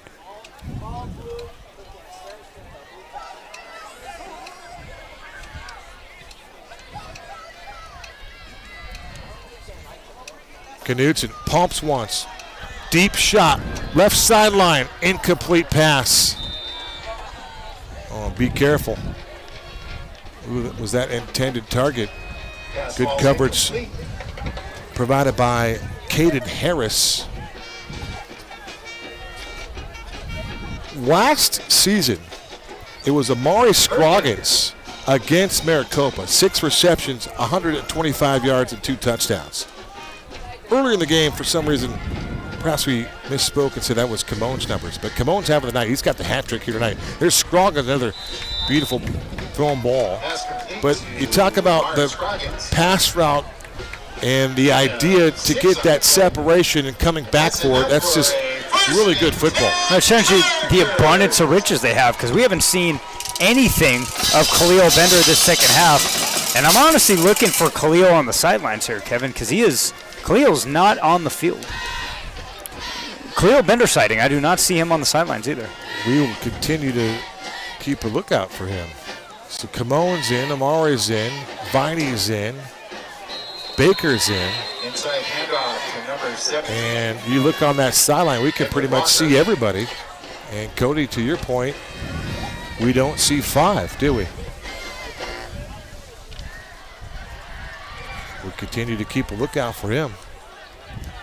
So perhaps that is somewhat of a story here as we head into our final 6 minutes here in this fourth quarter. And he played in the second half. He had an interception. He laid out and dove for in the third quarter, jumping a flat route. I got a text that said, no helmet or cleats on sideline. I don't know if that's for Khalil or not. Here's Camon. And Camon cuts back. And Camon Jackson is going to score his 4th touchdown of the night. Another great pass by Jackson Knutson. Touchdown pass number 6 for Knutson. And Camon Jackson has been a premier player here in this one. Yeah, he's so talented. You just see the explosiveness. The one cut and go, man. Hey, you see him cut against the grain, too. Both defenders think you have an angle on him, and he cuts against the grain and goes not 1, not 2, not 3. His 4th touchdown of the game. Camon Jackson, have a night. Yeah, he's been outstanding. The Hattie +1 for Camon. And I have found Khalil Bender on the side. This is not a happy side. There's about 4 trainers looking at his leg. And, shoulder pads are off there on the sidelines. So hopefully Khalil Bender's okay. They go to Scroggins here for the 2-point try, and he is going to be denied at the 1-yard line. Great effort there. But, yeah, you can see that Khalil's getting work down here. Shoulder pads are off. 2-point conversion attempt. And that is a tough sight. Bender 11-45, 11 touchdowns a season ago. For Camon last season had 32 receptions for 336 yards and 2 touchdowns. He has had a career evening here tonight. I believe he's approaching 200 yards. I had him 3 for 165 before that last play. If that went for 40, he's at 4 for 205 and 4 tutties. That's he's having a Khalil Bender kind of game. That is incredible. Like I said, I hope Khalil's okay going down there. But Camon Jackson, Coach Fell, that was the kid that Coach Fell said, hey, all eyes should be on this kid. He's legit. And he has proven that and then some tonight. 48-26 our score. The 2-point conversion on the pass to Scroggins was denied. Great effort by Scroggins.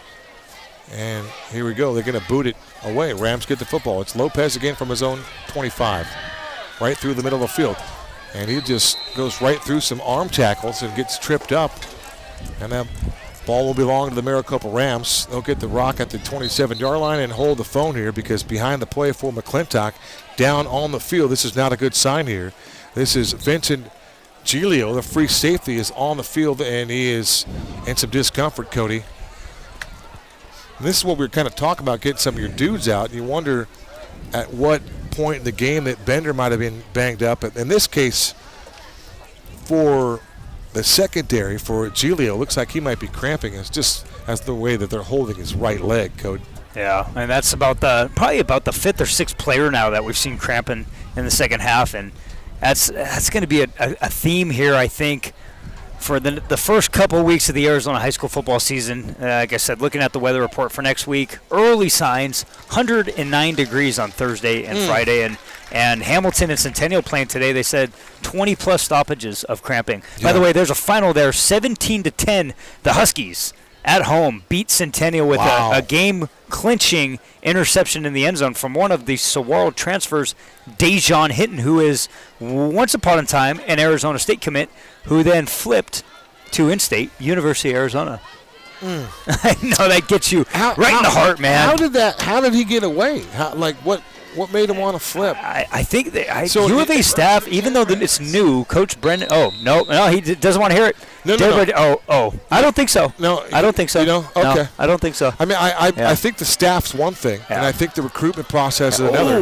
What a hit! A shot over the middle. How about laying the lumber for McClintock? We've said his name a couple times. J.J. Flakes on the play, and with help from the man of the hour, Camon Jackson, coming down from safety position. Yeah, I don't know that I'd have Camon in this football game at this juncture. With 5 minutes to go, I'm not putting the franchise out there on the field. I don't see too many skilled players down there that look like, there may be a couple. I just think depth is a huge issue for this McClintock team. It very well may be. Camon's could give himself another touchdown, this time on the defensive side. And there goes Kamal making an assisted tackle on the far sideline. But Cardona continues to make plays, and you've pointed out a couple times, but the no quit from this Tevin Rutherford-led group is very impressive. 50-yard line, but not before 1st and 10 for the Rams. So 4:38 remaining. It's 48-26. McClintock's going to pick up the victory here. Seemingly so. Still a 2-possession game, so still want to give the Rams their shot. Here it is. This is a big play on 1st down. Cardona, deep shot, and that ball is incomplete. He threw into some double coverage. Amari Scroggins back there playing in that secondary spot, occupied by Khalil Bender. Now Kamon Jackson is cramping up. Getting some help from Dr. Scroggins over here. How about Scroggins being 6'3", a luxury to have as your island defensive back, going up deep routes and winning 50-50-50 balls. 50-50-50. 50-50 balls. 50 times 3. I will say this, that what we've seen out of the slot receiver for McClintock in Zamarian Viney, he looks to be the part. I don't know if you picked up on this. I gave you a little comp. Tank Dell for Viney. I like that a lot, and I remember you telling me that, Coach Feld kind of gave you the wink before when you were saying, hey, you were talking about like the 3-headed monster at receiver. How about number 4? Number 4's had a heck of a game. We've seen him, catch a touchdown pass up the seam, but also on an end around, a fly sweep, and it's just another play. It's like, okay, we're going to stop these 3, and then here's a 4th that is explosive as well. You pick your poison, right? Who do you want to stop? You said it before. Embarrassment of riches. From midfield. 2nd down and 10 from the 50-yard line. Cardona to the air again. Wanted to go deep. Leaves the pocket. Has a receiver on the far sideline, and that ball is caught. Oh, they're going to say he trapped it. Making the catch just above the turf. It looked like Michael Barnett was there. A 5'8", 240-pound, looked like a fullback there making the catch, Cody. I think so too, and I just coming back to the football, and the closest ref was about 25 yards away, Kevin, but it works out for the Rams. Barnett, his first catch in the last 2 seasons. 1st and 10, Maricopa. Don't go anywhere, right? Cardona fakes, escapes the pressure, throws, and that ball is caught on the far sideline. And quite frankly, continuing his Houdini effort was Jose Cardona Jr. Completes the pass to the far boundary, and it's Fone making the catch. How about Cardona just continuing to extend plays with his legs, keeping his eyes downfield and delivering strikes, but what a catch too. And the Rams, offensively, they have moved the rock efficiently here in the second half, and it's done so with the legs of Cardona extending plays. Another off-script play for Cardona, gain of 17 yards to Fone, and now McClintock will take a timeout for the 3rd time in as many trips. The Maricopa Rams are in the red zone, knocking on the door, and they've come away with a touchdown pass to Nicky Lopez, and now here he is again with the return of the fumble, and now they got a chance to get another touchdown on the offensive side of the ball. Yeah, touchdown, making another 2-score game, and a game where 26 points, but 3 of the 4 touchdowns have come not from the offense. Block punt, first quarter, and then 2 defensive scores, 1 pick six and 1 scoop and score. I just want to say, if we're player of the game-wise, Isaac Lopez for Maricopa has been everywhere. Offensively, defensively, sure tackler, and a game that we have spotlighted many offensive weapons on the McClintock side, and rightfully so. Isaac Lopez has just made a statement for Maricopa. That's a heck of a player. He has been outstanding. Get a little update here on Khalil Bender. It looks like he's got crutches, so he's working with some crutches right now, so perhaps a lower extremity type injury for him, but we'll keep an eye on that throughout the rest of the week. Yeah, that's tough, man. I mean, that's a kid that you just, we said it so many times, he's just so polished. As a junior receiver, so polished, so hopefully it's something that he can come back from pretty quickly. All right, for Cardona Jr. as a 1st and 10 from the 18-yard line. runs a wheel route, and making the catch is the fullback, and he literally drops the shoulder on the defensive back, and what a collision inside the 5-yard line. Oh, man. Michael Barnett with the hands, and then the footwork to scoot up along the boundary and then lower the shoulder and destroy the defender. He becomes the Punisher there, too. There's a defender that had a clean shot at him, too, and missed. Barnett just imposed his will on the next would-be tackler. I think Pate took a shot right there. 1st and goal to go. Maricopa on the march. They run it, and rumbling into the end zone. That's a Maricopa Ram touchdown. Touchdown, Maricopa. Touchdown, Michael Barnett. And this game has gotten awfully interesting here with 2:39 to go. It's 48-32. Yeah, going to go for 2 here. But another offensive series that just clicked for Maricopa. Really efficient in the second half, and they're ending their drives with touchdowns.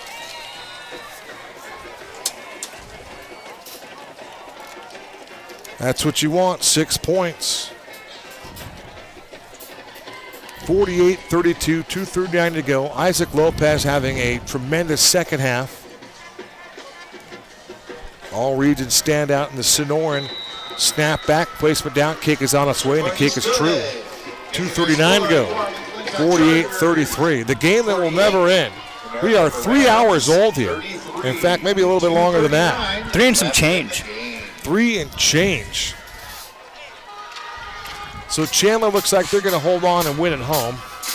They will get Mountain Ridge next week. And, well, we saw Chandler just a couple of years ago with Dylan Raiola at quarterback, and now Dylan Raiola is now the starter at Nebraska. Yep, starting quarterback at Nebraska, and that shows you the growth of Arizona high school football. And Dylan graduated in Beaufort, Georgia, but you turn on a game, and there's so many Arizona high school football alums on there, And I look at the news of like University of Washington this week, where Damon Williams doesn't get nabbed for QB1, but Jed Fish makes it a point to go, hey, he's going to play, and he's going to play a lot here. Okay, true freshman quarterback. So he didn't get the starting nod. He did not for week 1, but he acknowledged it. He said, hey, Damon's too good not to play this year, which is, that's a kid that just played here. It was 8 months ago, he was playing.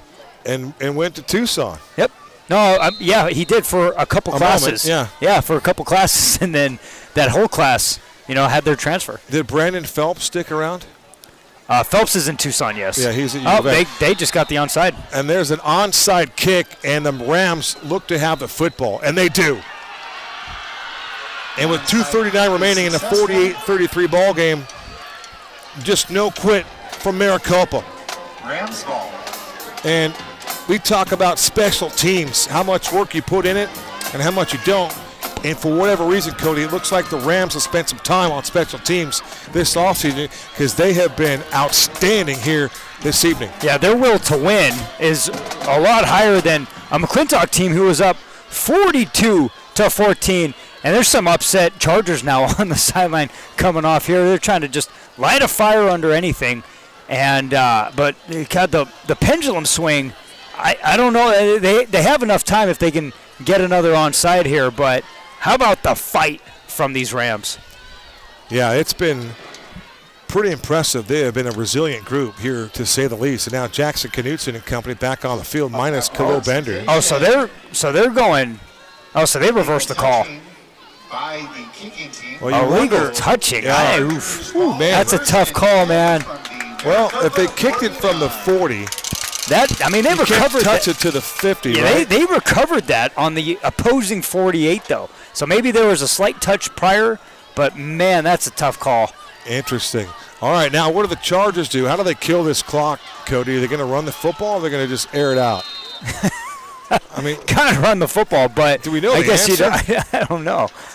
There we go. Inside zone. They run it to Walker, and Walker gets piled up on after about a 3-yard gain. Yeah, I can see Coach Rutherford over here, and he is fired up. I thought that was clear as day. I watched a McClintock on hands guy go it looked up. like he touched it first. He touched it first. Yeah, I agree. And that's what I saw. That's a tough call.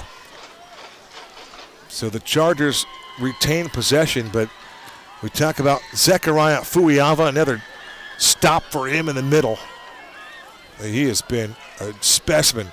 Back to Walker, just pounding that line, and now the Rams trying to take some guys with them. There's a flag from Jeff Barker, the line judge.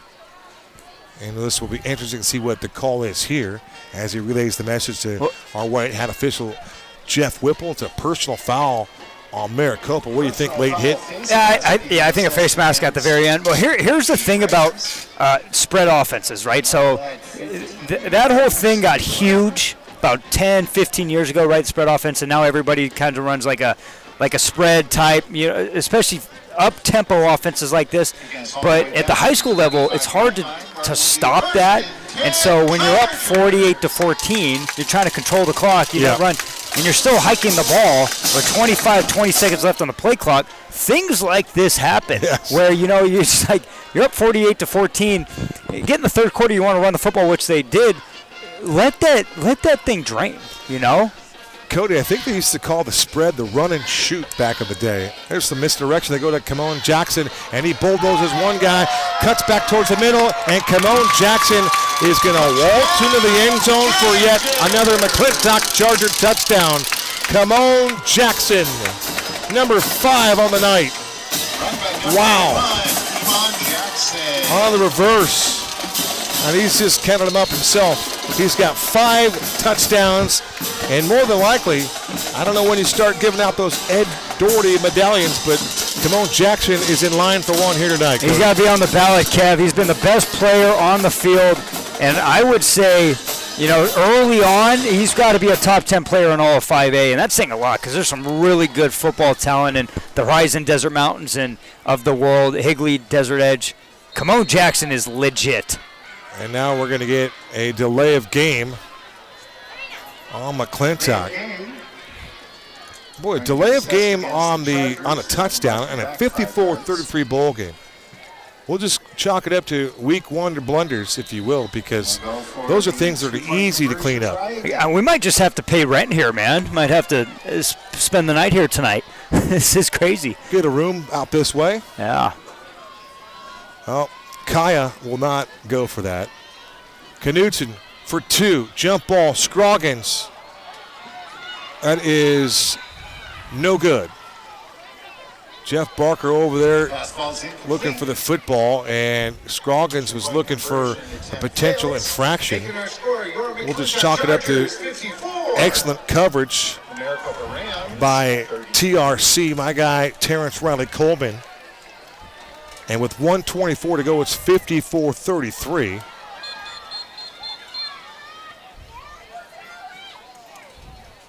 $87 points on the Longines scoreboard here tonight. Another penalty marker is thrown on the field about the 24-yard line. I don't think the refs want to leave either tonight. Wow. It's exciting. We've been here so long, the fans are doing handstands in the stand right now. I'm guessing that most of football around the college circuit is complete. How about Evan Swoboda and the Wyoming? Isn't Wyoming coming to town this weekend? They're very good. The problem is they got Evan will be the starter. Yeah. Former Red Mountain alum. Problem is they got 2 running backs I don't think that are playing, and that is a heavy run offense. But defensively, Wyoming returns, I think, 9 players off a team that won 9 games last year. And ASU, I don't know. I've watched them 8 or 9 times this offseason, and that offense not looking too hot, Kevin. Who's going to win the job at quarterback for Kenny D? Sam Levitt. They've already announced that Levitt's going to win it. Yeah. Okay. Yeah. So Sam Levitt's our guy. He's the guy that we've got to go with. We had another quarterback named Sam that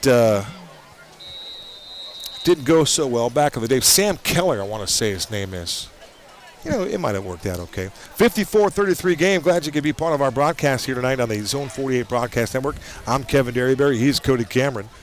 And it's been the Camone Jackson show. In fact, Camone's going to kick it off here. And back deep to get it for Maricopa is the return specialist, Nathan Houston. And Houston gets decked at the 31-yard line on special teams. And when you look at the field from the top of the stands here at the 50-yard line, it looks like everybody's in slow motion right now, Cody. Maybe that's because we've been here since, 5 o'clock, really. But remember, the fans and the players then start to get out on the field to about 5:45, 6 o'clock. And now the score being 54-33 from McClintock, very similar to last year, which I believe was 58-31. That score last year, we have it right here because it's handy. Cardona back to work at 51-38. Nope, I got 58-31. Ah, there you go. That was 58-31. That's what it was. 58-31.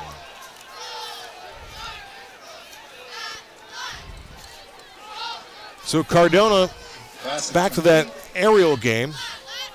And now the clock takes us inside 60 seconds to go.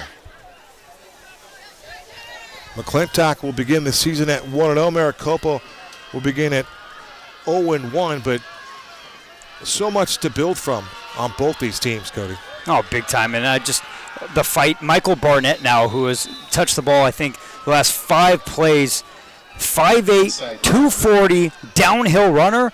I don't think he got any carries the first half. That might be a different offensive scheme coming up these next couple weeks because that kid he is an absolute bulldozer, and he is moving the sticks for this offense. And he's also playing in that fullback's body as well. Yep. Give him another carry.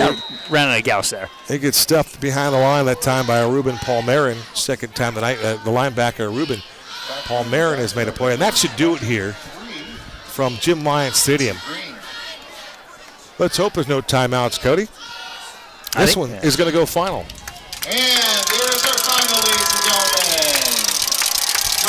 I think Jerry Norris was our PA announcer was waiting to say that, and there it is. There's the final tonight.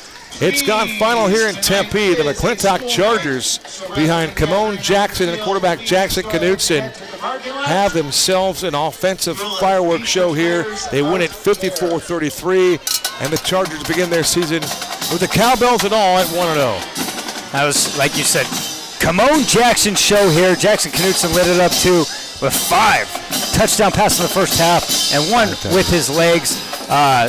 Just all the players that we spotlighted prior, but actually what really impressed me was the Chargers defense. They were high flying. That front 6 didn't give up. I don't know if they gave up more than 15 yards rushing in the first half. I mean, they were just stoning guys up front. Yes. Big, physical football players up front, but guys just flying to the football. So in terms of impressive from last year, I think McClintock's defense showed. But how about the fight for Maricopa, man? They just never stopped fighting. Even when it was 42-14, that never quit.